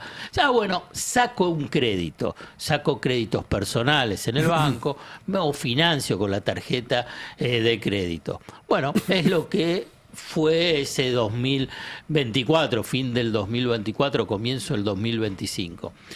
Siguió el ajuste y igual seguían esas expectativas positivas que te vendían diciendo con tiempo ya va a bajar, ya va a colapsar la inflación. Y ahí dice, bueno, ya no tengo más margen dentro del sistema bancario, ¿a dónde va? A las billeteras virtuales. Entonces ahí se siguió estirando ese proceso. Hasta que, comienzo de este 2026, ya se agotaron los ahorros, se agotó la posibilidad de el financiamiento en el sistema bancario y en las billeteras virtuales, los ingresos y el ajuste todavía se mantiene. Y por consiguiente, ¿qué es lo que le pasó a la población? Y se incrementa, no puede pagar esas deudas. Entonces la morosidad en el sistema financiero se fue en los créditos personales, tarjeta de crédito, número redondo al 12%, en las billeteras virtuales 35, 40%, en las empresas de electrodomésticos el 50%, porque dice, bueno, ya está, no tengo más como no tengo el ahorro, no tengo la posibilidad de utilizar ahorro, no tengo la posibilidad de el endeudamiento, estoy con morosidad. ¿Y a dónde? Ahí, ¿qué es lo que aparece? La caída sobre la expectativa futura de una mejora. Ahí es donde se desmorona Milei. Por eso yo hago esa asociación vinculado con ajuste, financiamiento y expectativa futura. Entonces la expectativa futura cae precisamente porque ya dice, bueno, ya no tengo a dónde rascar. Claro. Y lo único que tengo ahora es deuda. Tengo deuda, bueno, no me lo solucionó. Milei no me lo solucionó. Entonces ahí es donde aparece decir, bueno, este problema, ¿cómo lo quiere solucionar el gobierno? O lo que están viendo, porque uno de los puntos centrales que tiene como estrategia económica es que el crédito actúe como motor de la reactivación económica, como ha sido en el 2024, pero está agotada, ¿por qué? Por el nivel de la morosidad. Igual, esto lo dice el presidente del Banco Central, Bausili, Caputo, que el crédito va a impulsar la reactivación. No lo va a impulsar, ¿pero por qué? Por los niveles de morosidad. Entonces dice, bajemos la tasa de interés. Si bajan la tasa de interés, los bancos dicen, bueno, tengo un nivel de morosidad, tienen que cambiar, los bancos tienen que cambiar ese balance, porque si siguen ese balance se le van todos los accionistas, digamos, los que invierten en la bolsa, dice, cada vez tenés menos, entonces tienen que refinanciar. Si baja la tasa de interés, tienen la posibilidad de refinanciar la deuda. Ahora bien, ¿qué es lo que pasa en este modelo económico si baja la tasa de interés? ¿Qué se desarticula? ¿Qué pierde incentivo? El carry trade. Claro. Y entonces le puede generar... Se te puede ir al dólar esa guita. Al dólar. Entonces está en, como tantos que estamos mencionando, una nueva trampa más de este modelo económico. ¿Qué es lo que pasa con la morosidad? Y bueno, con la morosidad lo que tiene es que tiene que haber una intervención, no este gobierno. Digamos, tiene que ser un banco central interviniendo sobre la regulación de la tasa de interés de la refinanciación que tiene con las personas. Digamos, obviamente es que bajando y extendiendo los plazos de pago. Es la única forma para poder aliviar con una cuestión central. Tiene que mejorar los ingresos. Sin mejorar los ingresos no hay forma de resolverlo. Claro. No hay forma. Es una cuestión 2 más 2 es 4. Si no te vas a tener, digamos, y si incluso incrementás los ingresos sin bajar la tasa de interés y refinanciando, los mejores ingresos ¿a dónde van a ir? Van a ir al banco. Claro. O sea que los mejores ingresos que va a ir para mejorar las cuentas de los bancos. No. Entonces es una doble intervención, es mejorar ingresos y a la vez intervenir sobre la tasa de interés. Claro. Tema de las expectativas. Estoy leyendo un libro de una filósofa italiana, Donatella Di Cesare se llama. Tiene muchos aristas, se llama tecnofascismo. Pero una de las cosas tiene que ver con las expectativas y dice, bueno, ya hace rato que se acabó eso de mi hijo el doctor, ¿no? Es decir, la expectativa de que tu hijo viva mejor. Pero hay una expectativa por ahí más atroz, se podría decir, la expectativa de que todo va a ser no igual o peor, sino eso, atroz. Digo, ¿no? Peor. La guerra, la inteligencia artificial que se va a quedar con todos los empleos, o sea, una incertidumbre de que va a pasar algo muy grave, que hay algo muy grave por delante, ¿no? Como si fuera una superola gigante, va a llegar, no, ya todo. Y dice que eso es lo que está haciendo que en el mundo, y fundamentalmente donde hay gobiernos de extrema derecha, la gente, la principal enfermedad ahora es la enfermedad mental. Sí. Y vos fíjate que en Argentina está pasando. Sí. La principal enfermedad que hay hoy no son cuestiones físicas, igual la enfermedad mental después te puede joder físicamente, sino la enfermedad mental. Y esa enfermedad mental tiene que ver con que cuando se te rompe toda la idea de futuro, ¿no? Cuando vos la imposibilidad de proyectar un futuro hace que vos termines enfermo, eso, ¿no? No tenés incentivos, no tenés expectativas. Claro. Esto se lo da mucho a los jóvenes, que hablo directo e indirectamente a través de mis hijos. Muchos por el tema del estudio. Dice, ¿para qué voy a estudiar? Oh, tremendo. ¿Para qué voy a estudiar? Tremendo. Sí, que no hay nada que te ordene. Además, hay una exageración también en eso, porque uno lee tanto, si no es que la inteligencia artificial se queda con todo. Es un detalle al margen, como hace Jabrowski. Ahora me voy a ir por una línea acá. Yo estoy usando mucho Claude, ¿no?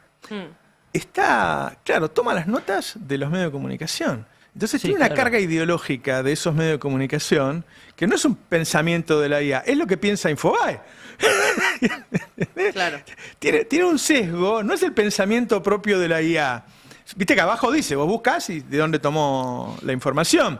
Mientras son datos, bueno, te sirve para buscar datos, para chequear datos, incluso para sostener un argumento con los datos que te da la IA. Ahora, en cuanto empezás a decir el porqué de las cosas, ¿no? Ahí está totalmente sesgada la IA. Pero le tenés que poner los prompts ordenándolas. Digamos, buscame los medios míos. No, y sí.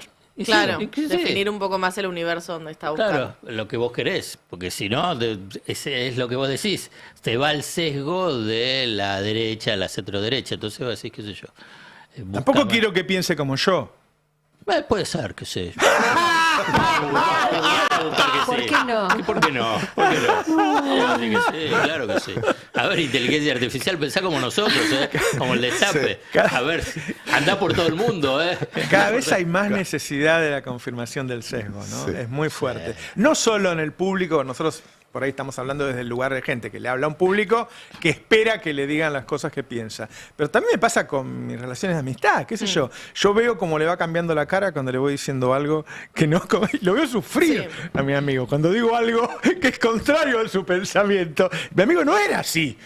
Entonces, ese tema del sesgo se va haciendo muy sólido, muy duro. Y perdimos un poco la habilidad de confrontar de una manera respetuosa, digo, en persona, ¿no? De poder discutir y por ahí no estar de acuerdo, pero entender que la otra persona es un ser humano que quiere lo mejor, solo que entiende otra estrategia. Pero además en la discusión tenés que aprender algo, algo tiene que dejar el otro.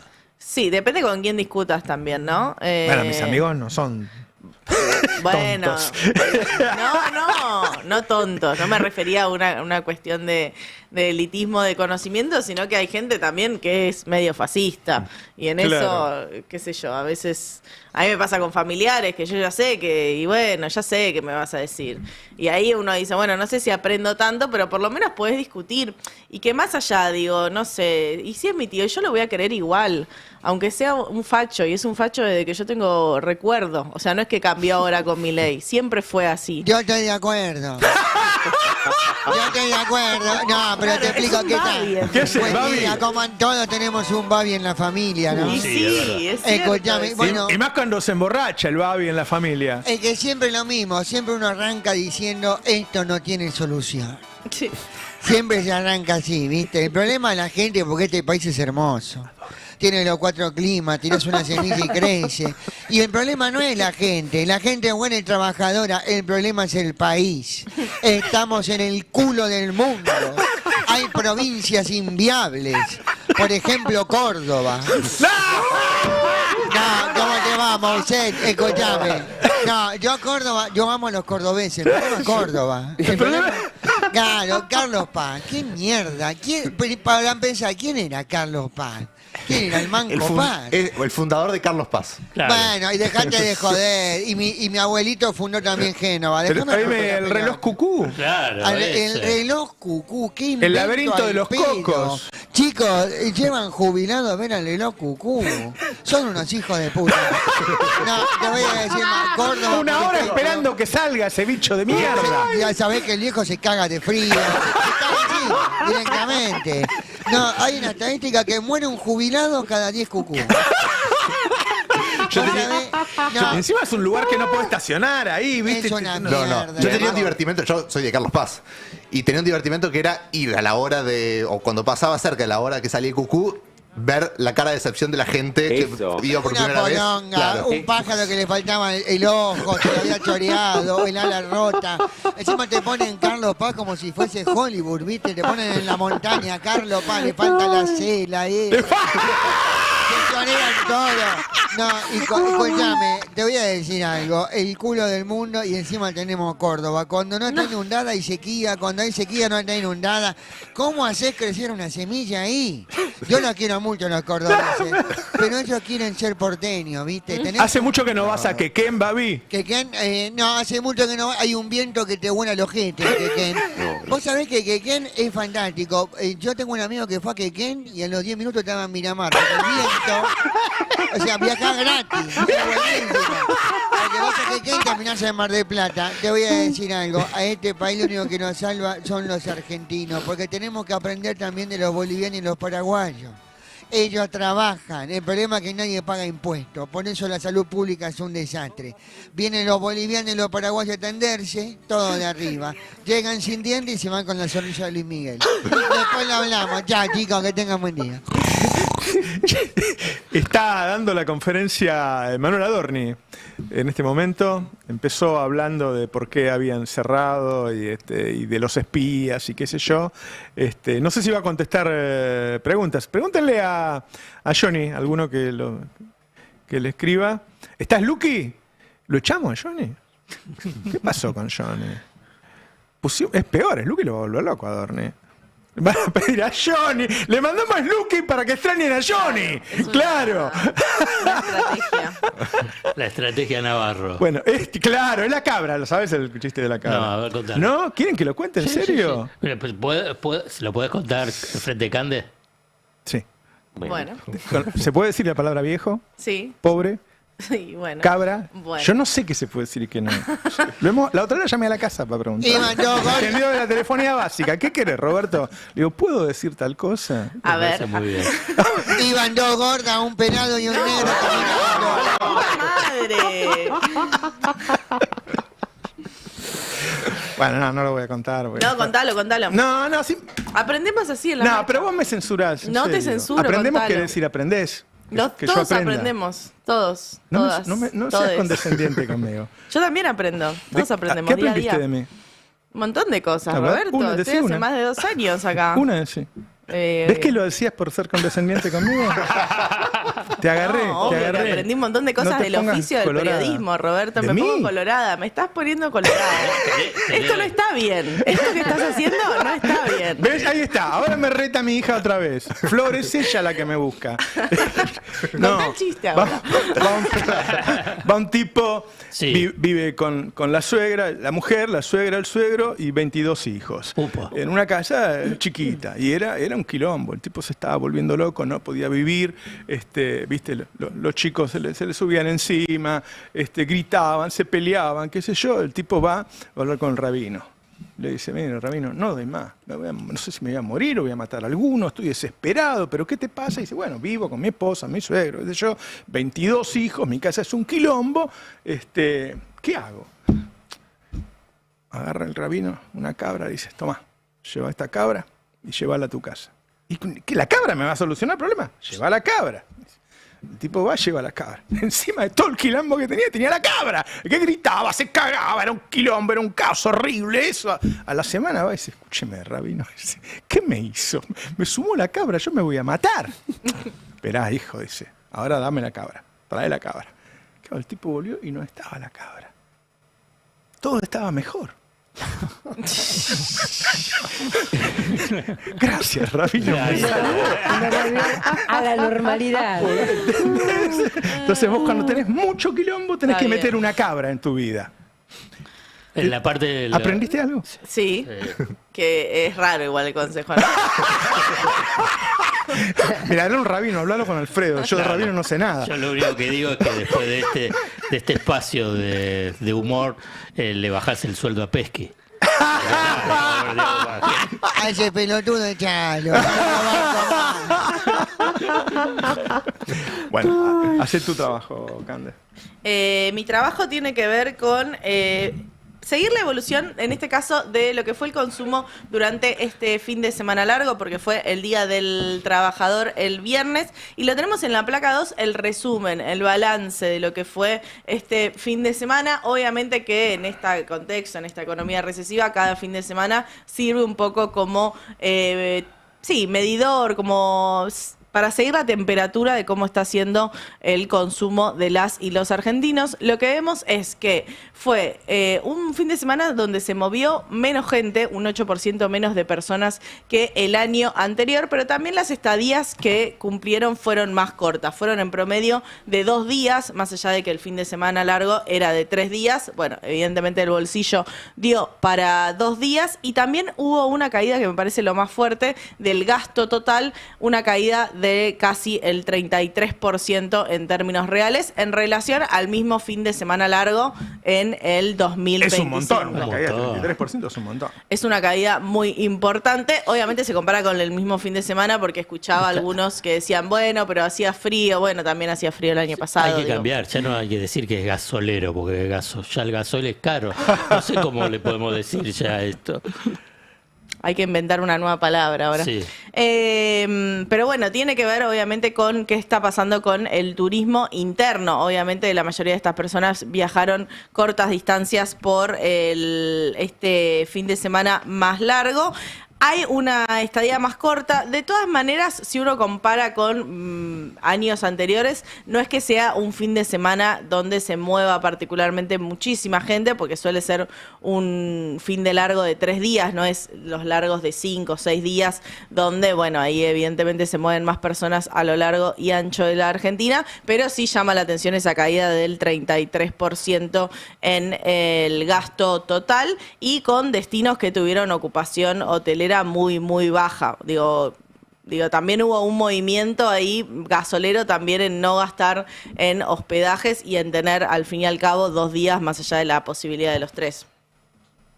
33% es una locura, es una de las bajas. Pero bueno, estábamos hablando del gasto disponible, ¿no? Salió la nota en el destape. Vos terminás de pagar el alquiler, las expensas, la luz, Sí. el gas, qué sé yo, y lo que te queda lo tenés que gastar para el resto. Es muy difícil que te vayas de vacaciones. Y te sumo algo más, porque si bien era principio de mes, bueno, al ser el 1 de mayo, mucha gente no había cobrado. Entonces, Claro. en realidad funcionó más como un fin de largo de fin de mes. Digo, mucha gente no había llegado Claro. a cobrar, entonces no llegó a moverse durante ese fin de largo, que eso también importa mucho en estos contextos.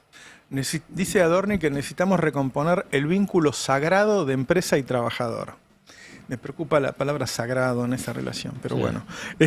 Hablemos de Adorni, Matías. Sí, porque mientras está dando su conferencia, está concurriendo a declarar en la causa que justamente lo investiga, Matías Tabar. ¿Quién es Matías Tabar? ¿Te puedo interrumpir algo? Sí. Adorni en el informe del otro día dio datos que involucran a Demian Reidel. Sí, vamos a hablar de eso también. Él lo denunció.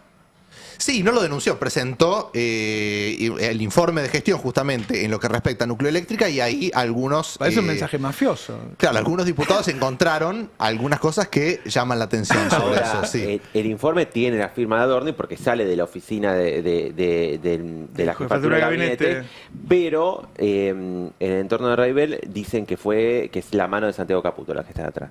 O sea, la interna hasta en el más mínimo detalle. O sea, a ver, Adorni, que es hombre de Karina, lo manda al frente y la culpa tiene Santiago Caputo. Es rara la reflexión, ¿no?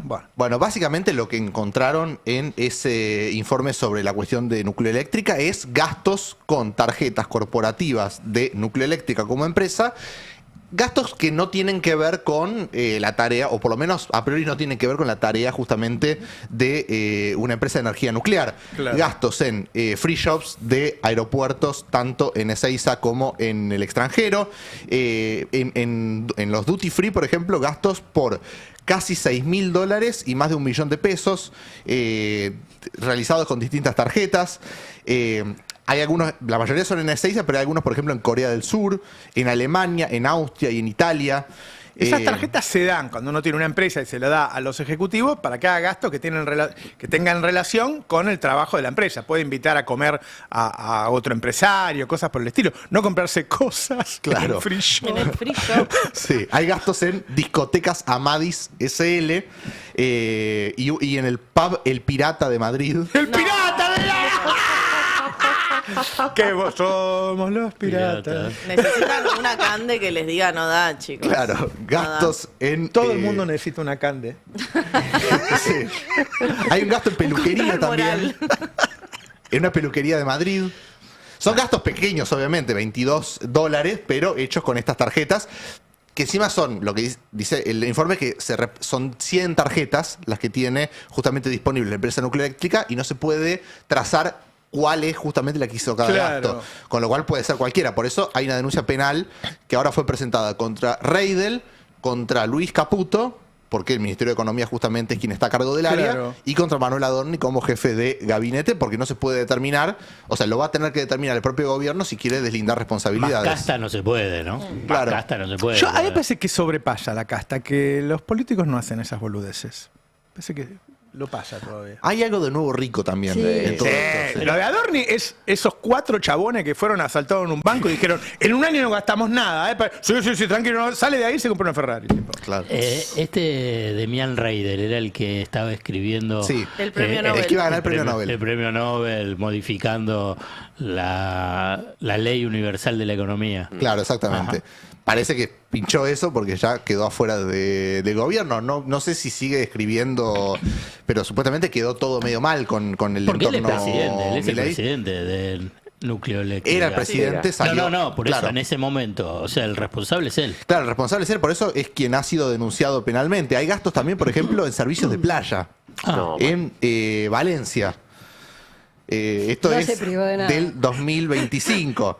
Es el con la tuya contribuyente más fuerte. Digo, te falta la foto de Reidel tirado ahí. Claro, obviamente no se puede determinar que sea Reidel el que gastó esto, pero es alguno de los funcionarios que tenían acceso a esas tarjetas corporativas justamente por decisión de quien era presidente de Nucleoeléctrica. Reidel, recuerden frases célebres como Argentina es maravillosa, el problema es que está lleno de argentinos. Sí, claro. Y también de haber ingresado con vino a Casa Rosada. Hay que buscar la palabra democracia cuando haces el gobierno de los peores? Esto debe ser de lo peor que hay en Argentina, ¿no? No sé, hay que buscar a alguien que sepa... Bueno, definamos peores, ¿no? Una cosa bien chiquita que los venía escuchando, aproveché, salí de la conferencia, quería decirles que, miren a este hijo de yuta, a mí me buscaban al plomero. Y este está de joda, se fue a un cabaret en Francia. Bueno, nada, sigan con lo suyo. Gracias por la solidaridad, Navarro. Un abrazo grande. ¿Qué hice yo? No, nada, deja. Sigo en la conferencia. Hasta luego. Fin. ¿Está en la conferencia? Sigo hablando, fin.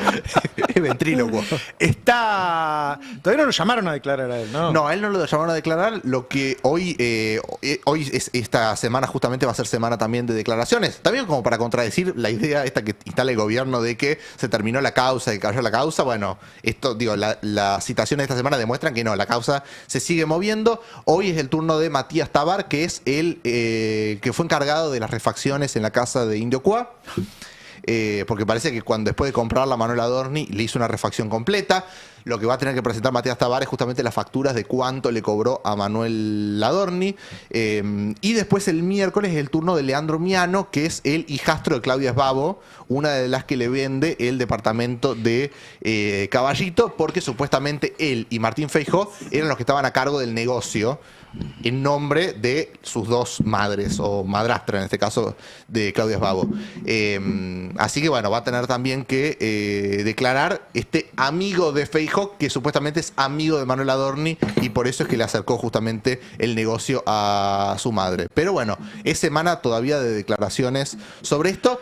Habrá que ver cuando se toma la decisión también de indagar a Manuel Adorni.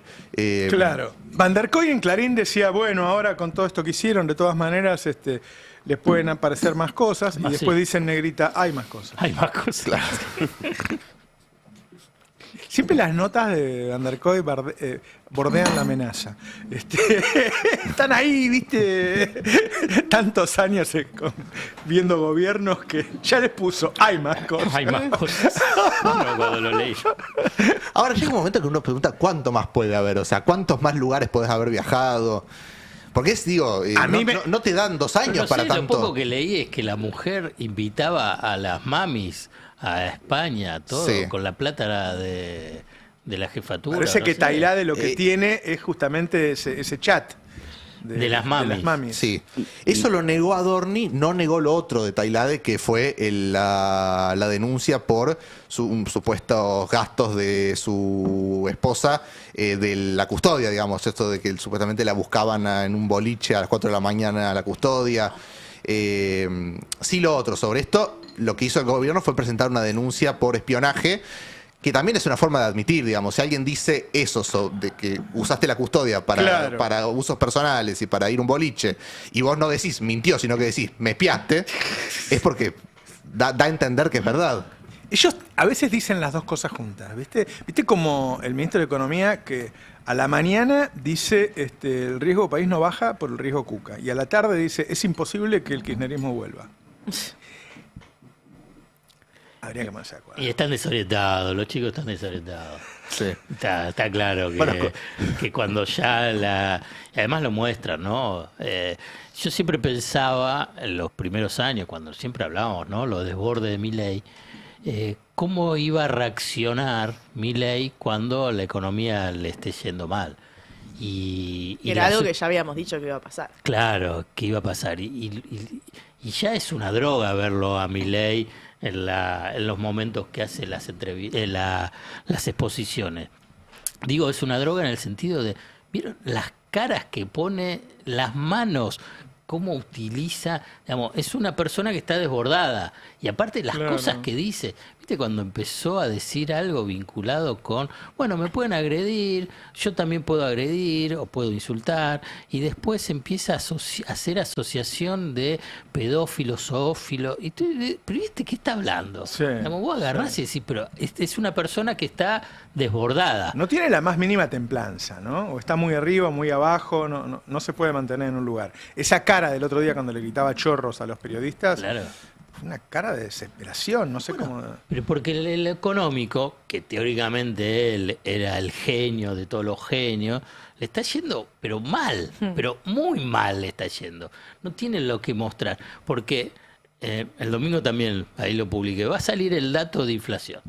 2,5. ¡Opa! Espectacular. Claro. Uy, lo van a celebrar, lo van a celebrar. Pero escúchame, 2,5. Estaba diciendo que iba a colapsar, que iba a ir a cero.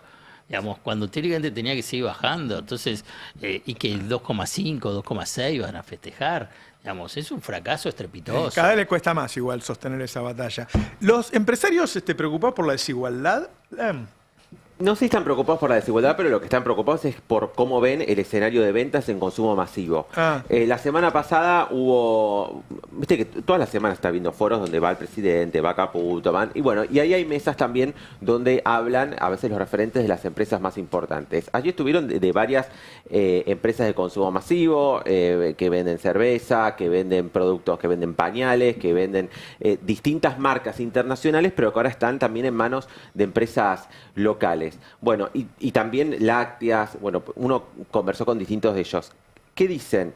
Que hay, coinciden las distintas empresas, digo, porque una cosa es el rubro de cervezas, otra cosa es el rubro de pañales, otra es empresa láctea. Entonces se ve lo mismo. El ticket del supermercado, lo que se ve es que se vende la mitad por ofertas.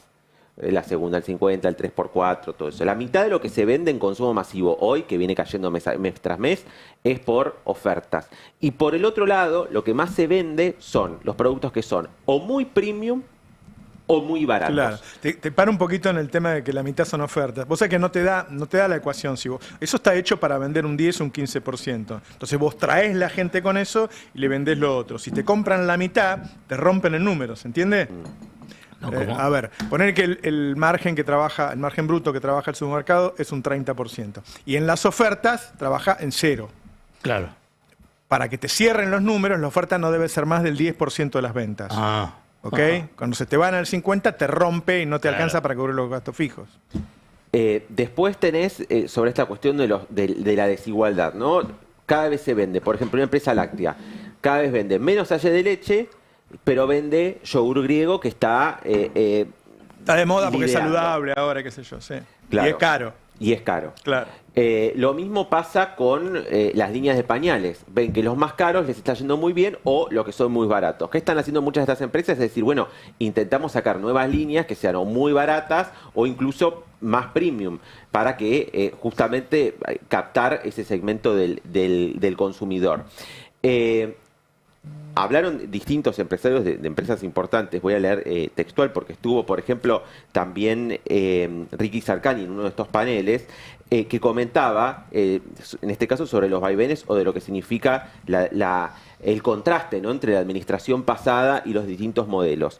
Contó Ricky Sarkany que durante la administración pasada, durante el gobierno peronista, hicieron una inversión de $5 millones para una línea justamente de producción, habían incorporado el 50% de personal femenino y que bueno, y que ahora tienen que cambiar completamente todo eso y transformarse en los mejores importadores del mundo, que es lo que pide el Ministerio de Economía. Esto es entonces lo que están viendo las empresas de consumo masivo. Y bueno, te sumo también este dato que además se suma ya a lo que veníamos viendo la semana pasada, que Benito Fernández salió también del rubro textil muy fuerte a cuestionar al gobierno por la destrucción, ¿no?, de la industria textil, una industria que acá en Argentina es muy fuerte y que no son solamente los jeans carísimos que se venden en un shopping, ¿no? Lo ponemos estamos con Adorni, con Javier Sluky, periodista del Destape. A ver.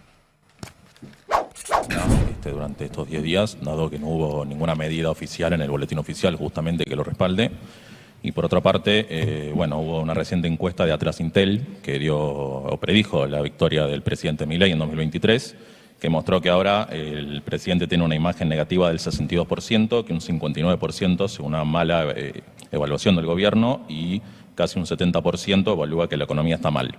¿Qué le diría a estos argentinos que seguramente antes confiaron en el presidente y que ahora quizás lo dejaron de hacer? Gracias. Bueno, con respecto a los hechos son, por ejemplo, son desde ya de público conocimiento, el tema de las filmaciones a las que yo hice referencia recién en mi alocución inicial, y por supuesto que ustedes lo saben perfectamente, tal vez la gente no. El otro día lo aclaré en una entrevista que me hicieron, una entrevista radial.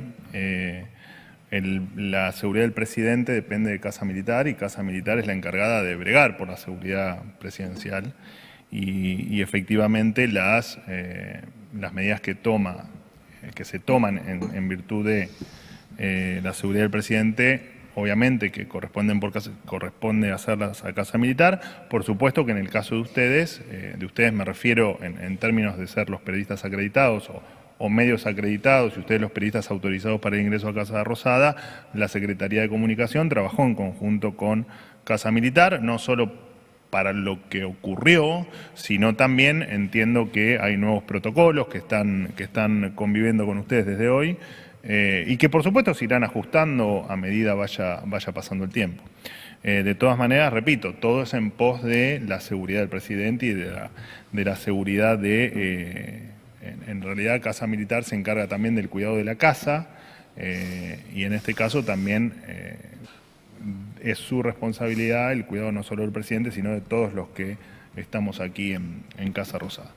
Y en relación, las encuestas no nos hacemos responsables, por supuesto, por los datos de las encuestas. También lo dije en mi informe de gestión, entendemos que falta un camino largo por recorrer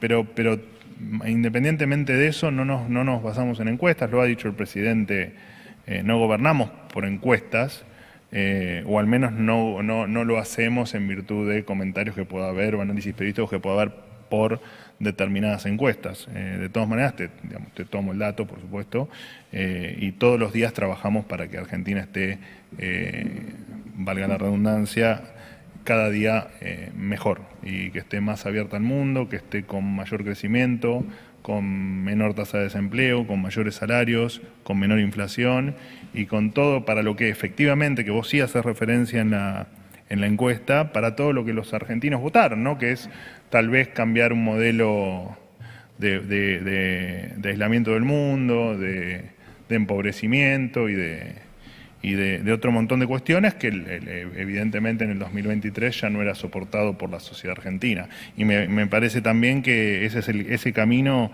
es el que estamos recorriendo, y es el mandato popular que el presidente Milei está cumpliendo, y que en definitiva es lo que hacia abajo es la instrucción del presidente, ¿no? Cumplir con ese mandato electoral, no solo con el de 2023, sino también con la revalidación en el 2025, que te repito, esto no significa que que el trabajo esté terminado, ni que todo esté perfecto, ni mucho menos, De hecho, nosotros somos muy agradecidos a todos los argentinos que todos los días con esperanza se levantan para ir a trabajar, entendiendo que efectivamente estamos haciendo todo lo que hay que hacer para que todos estemos mejor.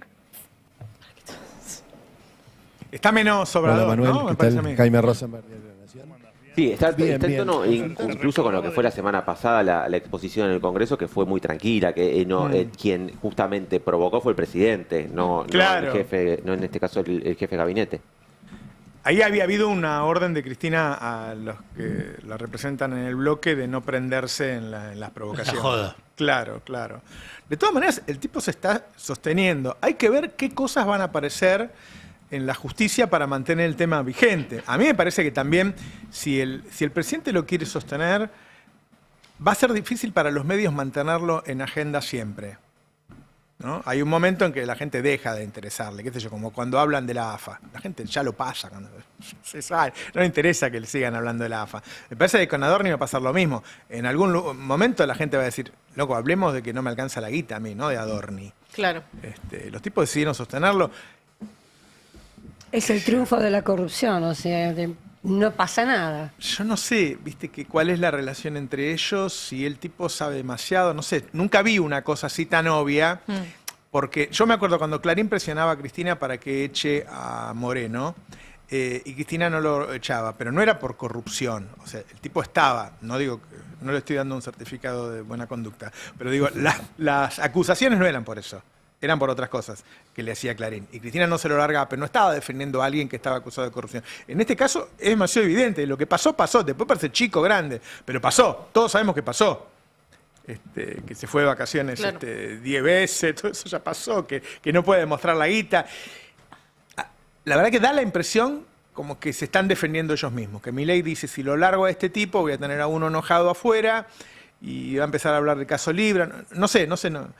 Me parece que está pagando un costo político Milei para no pagar uno peor, eso quiero decir. Pero las encuestas lo recontra castiga mantener a Adorni. Pero por ahí la otra opción es la que no estamos viendo. ¿Cómo sería si lo suelta? Una señal de debilidad, decís, por parte de Milei. También puede ser. Bueno, pero los presidentes suelen sostener a los funcionarios que son muy golpeados por la prensa para mostrar que la prensa no le saca al funcionario. En este es muy claro que los hechos sucedieron. ¿No? Puede ser poca guita, pero los hechos sucedieron, qué sé yo. Para él se ve que era mucha guita, porque antes no vivía así. No. Vive mucho mejor de lo que vivía. Y eso no es habitual tampoco, ¿no? Que llegue gente que hasta ahí era muy pobre y que empiece a gastar de esa manera. Se da eso de las compras del free shop, viste, esto no tiene que ver con Adorni, ¿no? Vamos a lo de Reidel, pero tiene que ver con cosas que son muy chiquitas en términos de la cantidad de plata que uno entiende que hay en casos de corrupción más grande, ¿no? Digo, obviamente que en contrataciones y demás hay negocios que son de miles de millones de dólares, pero también es mucho más difícil, creo que para cualquier ciudadano a pie, entender esa corrupción de miles de millones de dólares que involucra infraestructuras con un montón de gente, que alguien que salió y compró con la tarjeta corporativa en el free shop. Es algo que, bueno, uno puede entender qué pasó. Y es como mucho más chiquitito en términos de la plata que te están sacando de tu recaudación tributaria, pero también es mucho más fácil de comprender. O incluso cuando lo contrastás con las políticas públicas, porque también la política pública de ajuste también es dinero que se les está sacando todos los días al trabajador, al que usa el transporte, el que paga mucho más, bueno, es dinero que alguien le está sacando. No es corrupción, es la política pública que administra este gobierno. Total. Pero también hay como una distancia mucho más grande para entender eso. Sí, de nuevo, con la jubilada, ¿no? Volviendo un poco, bueno, casi tiro todo. Eso no lo aprendí todavía, Roberto. Con lo de la jubilada, ¿Me dijeron ¿no? que te van a poner a conducir otra vez? Espero que no se me caiga el micrófono. Muy bien. ¿Viste? Bien, Carmen. Sería gracioso. ¿Viste? ¿Qué horario? A la primera mañana lo sacamos a Ari. No digas eso porque después me van a buscar a mí en el chat. La gente del chat escucha, es vengativa. Se va de viaje Ari Claro. y una semana la va a reemplazar Cande. Estoy muy contenta. Alguien le ve atributos que no sé, yo no lo veo. Felicitaciones. Felicitaciones, Cande. Gracias, muchas gracias. No, lo que decía de esta señora que decía, che, me sacaron los remedios, no me da para llegar a fin de mes, no quiero pedirle plata a mis hijos. Bueno, también hay un Estado ahí que está faltando y que está reduciendo ese ingreso. Ahora, yo creo que para la gente es mucho más fácil pensar, bueno, esa plata que no tiene la señora está en el departamento de Adorni. Claro, sí. Que decir, no, esto es parte de un modelo que está reduciendo el Estado en todas sus capacidades. ¿Por qué? Y porque se van a pagar los intereses de la deuda de Caputo. Que en realidad tiene más verdad de esto. Tampoco por ahí muchos se dan cuenta que el tuit este de Galperín es una demostración terrible de lo que está pasando, ¿no? El súper rico que tiene un subsidio de 100 millones de dólares por año, que está ejerciendo usura desde su empresa, quejándose por la jubilación de una persona. Es increíble. A mí me llama la atención. Está todo atención, resumido ahí, ¿no? Sí. La Argentina. Es algo increíble de este Galperín. Es como que no puedo encasillarlo en algún tipo de personalidad porque es difícil encontrar este tipo de personas. Claro. Digamos, porque la verdad, Mercado Libre es exitoso. Sí. ¿Por qué haces esto?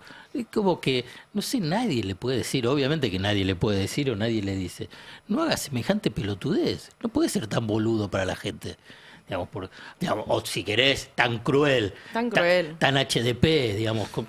¿Qué carajo te importa? Si Pero lo también pensás, boludo. no lo digas. También boludo, porque me parece que hay una cosa que hasta se perdió esa delicadeza que uno imaginaba de los multimillonarios, eran más discretos, digamos, tenían una cosa más sutil y delicada en cuanto al manejo público. Es que coman pasteles, ¿no? Digo, trayéndolo es el momento de los más ricos diciendo, bueno, vos no te alcanza para los remedios porque en realidad nunca trabajaste y me río de eso, y no estás viendo que es una persona muy, muy mayor que te está diciendo que no le alcanza para los remedios. Digo, ya eso te tiene que tocar el corazón por una cuestión humana, más allá de qué hizo, qué no hizo, digo, más allá de la justificación. No solo eso, no le toca ninguna fibra, sino que dice, se caga de risa de la mina que no está llegando a fin de mes. Es una nueva generación, ¿no? Porque los ricos de hace 50 años, por ejemplo, le hubieran mandado los remedios. Claro. Eso, Que es la caridad. Claro. Pero Roberto Que Roca no es lo mismo, ¿no? hubiese Que un hecho país nunca justo. eso. Pero hubieran hecho eso. Sí. Roberto Roca. No, lo que pasa es la comparación aparezco porque Roberto Roca, pero era otra cosa. Yo, para mí es un chivo roca que estás haciendo, pero no me molesta. ¿no? Estoy hablando del padre. Del padre no Paolo, del padre. Pero es cierto. Pero es era cierto. otra cosa, digamos, no se puede creer. Yo lo veo, digo, pero no entiendo. Tiene 7.000 millones de dólares. Digamos, no 2 pesos, 7.000 millones de dólares. Sáquenle el celular. Sáquenle el celular. Pero además, claro, ¿qué hace que está un domingo a la Total. tarde mirando el celular y riéndose de una jubilada? Es un pajarón, como decía mi abuela, un pajarón. Es un infeliz, digo, sos el segundo argentino más rico del país y sos un infeliz. Por cosas como esa le damos la primera mañana. ¿no? Claro, está bien, ahí. Eso lo aprendió, acá. De Roberto. Vos decís de Roberto. Claro, la no madre acá. le dice, ¿por qué decís tantas malas palabras, nena? No, bueno. Roberto. Me parece que hay que seguirlo ese tema, digo, de Galperín, porque ahí está el centro del debate, ¿no? El súper rico riéndose y juzgando, e incluso diciéndole a una mujer que no trabaja, ¿no?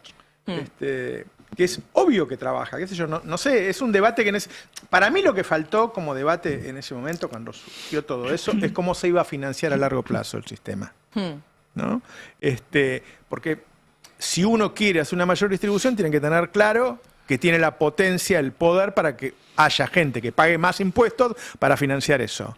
Y eso no está cerrado en Argentina. Es decir, los que queremos que eso exista, bueno, ¿cómo lo vamos a financiar? ¿Tenemos el poder para cobrarle a esos ricos más impuestos? Da la impresión de que no, que en este momento no.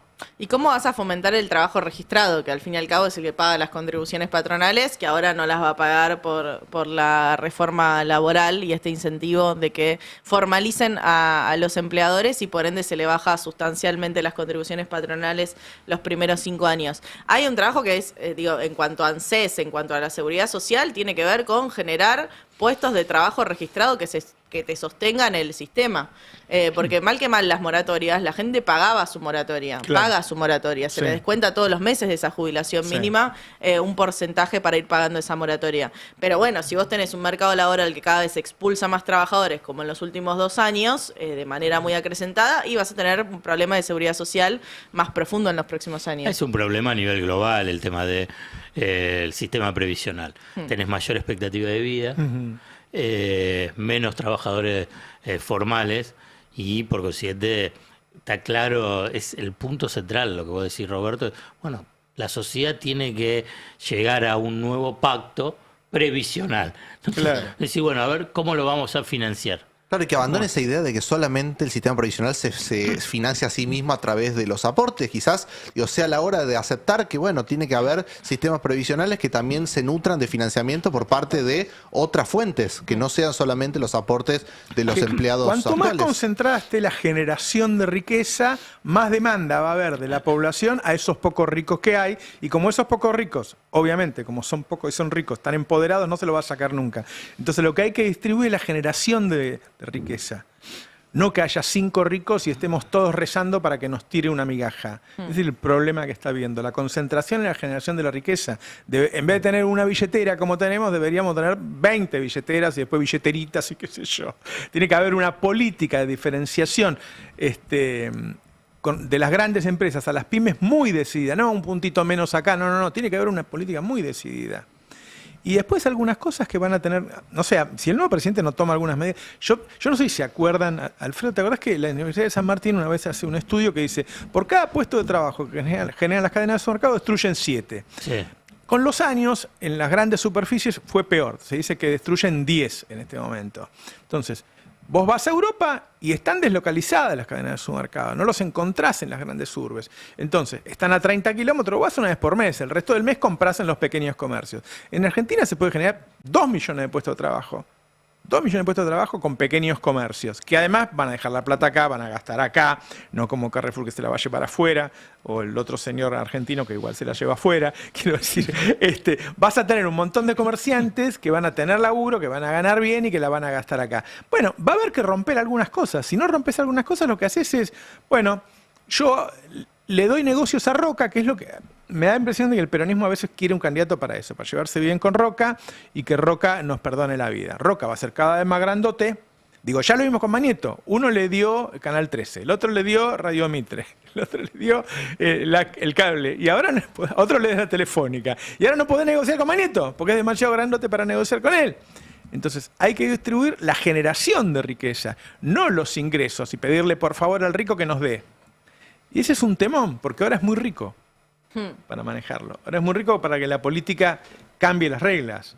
Y en un mundo que está en transformación, también hay que decirlo que cualquiera que quiera presentarse y pensar de la inteligencia artificial, la robotización, la automatización, son títulos, pero que la verdad que eso se va a aplicar en el desarrollo de las fuerzas productivas, en cómo se produce, digamos. Entonces eso también tiene que estar incorporado en el análisis. No podés pensar la Argentina de hace 50 años, 70 años o de hace 25 años para traerlo a hoy.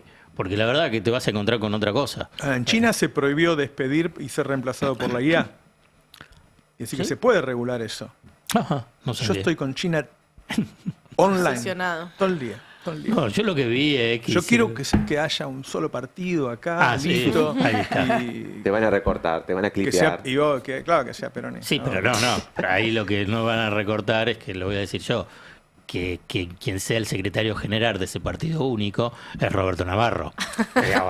Después ponemos un presidente del partido. Claro, ahí está, este es el punto. Bueno, yo no quería decir. Bueno, pero por eso lo digo. Si me lo piden los muchachos. Claro, si lo piden, como dicen siempre. No, negar. ¿Cómo lo va a decir? Esta farsa de democracia que arman, qué sé yo, vamos, claro, muchachos. basta. Si nosotros no podemos hacer nada. Si querés hacer algo, te meten preso, te ponen un revólver en la cabeza. Que yo. Si no haces nada, te corren por pelotudo. No, y además también hay que debatir el tema del control, porque dice, por ejemplo, el partido único, o en China que estás todo controlado, ¿no? Y bueno, y en las sociedades occidentales con Palantir, claro. También está todo controlado. Claro. De otra forma lo tenés control. Sí. Está bien. Nosotros no tuvimos un Mao, ¿no? No venimos de esa experiencia. Digo, parte del recorrido de China tiene que ver con que tuvo una revolución previa para instalar lo que se desarrolló hoy en día. Sí creo que, volviendo a algo que había dicho Alan antes, es que cualquier gobierno que se proponga una transformación necesita un movimiento detrás, un movimiento que lo sostenga, un movimiento en términos de presión popular, de decir, bueno, si vamos a transformar y no es, bueno, dejo mi voto cada 2 años y miro en una reposera al cielo y veo cómo se transforma mi realidad. No, es parte de tener un compromiso, de saber que va a haber que hacer algo en relación a la deuda externa, que hay que presionar para ver cómo se pueden extender los plazos, que hay que ir en contra de la corriente, que es algo que este gobierno obviamente no hizo. Este gobierno lo único que hizo fue fomentar la concentración, entonces no necesitaba necesitaba un movimiento popular que lo, Claro, que lo respalde. Y también que la Argentina sigue ante una oportunidad de la mano de sus recursos naturales. La energía es un vector de desarrollo también, no solamente de extracción, y que hay también una oportunidad allí para que aparezcan nuevos actores, nuevos empresarios que desarrollen esa cadena de valor, lo mismo que con la minería en el norte. Hay una falta que dicen en las provincias, que es que no hay proveedores suficientes para desarrollar los proyectos que hay hacia adelante. Bueno, ahí hay una oportunidad también para diversificar a ese empresariado, como vos señalás, y que haya también generación de puestos de trabajo. Si no, los van a importar también con todas las posibilidades que les trae Rigi. Claro. ¿Cómo se vende, ministros? No, ustedes vayan y yo hago el análisis de lo que ustedes hacen. ¿Vos querés ser el profe de Pablo? Pero, de otro gobierno. Entonces cada tanto El profe Sagan. me llevan a... Venís a cenar los domingos. A ver, ópera. Los domingos es el día que yo me desconecto. Cualquier otro día... ¿Escuchamos música clásica? No. Yo escucho Mercedes Sosa, ¿viste? Bueno, depende. Puede ser. Cantora, si me pones cantora, puede ser. ¿Te gusta? Bueno. Sí, es espectacular ahí. Cuando está con otros haciendo los duetos, ahí Mercedes es una cosa increíble. Una maravilla. Bueno, nos tenemos que ir, Tano. Cuando el Tano te empieza a mirar así es porque te tenés que ir. ¿Qué hacemos con los ricos? Es el GRAF. No voy a decir cuál es mi propuesta, la vamos a decir después que estemos en el gobierno. Bueno, si ellos piensan en qué hacer con los pobres, Jorge Macri, por ejemplo, los agarra, los sube a un camión y los tira a otro lado, ¿por qué no podemos pensar nosotros en qué hacer con los ricos? Bueno, nos vamos yendo, los dejo en muy buenas manos. Llega Adrián Murano con sus verdades afiladas. Chau, chau, hasta mañana. La información precisa es poder. El Destape 1070 Radio.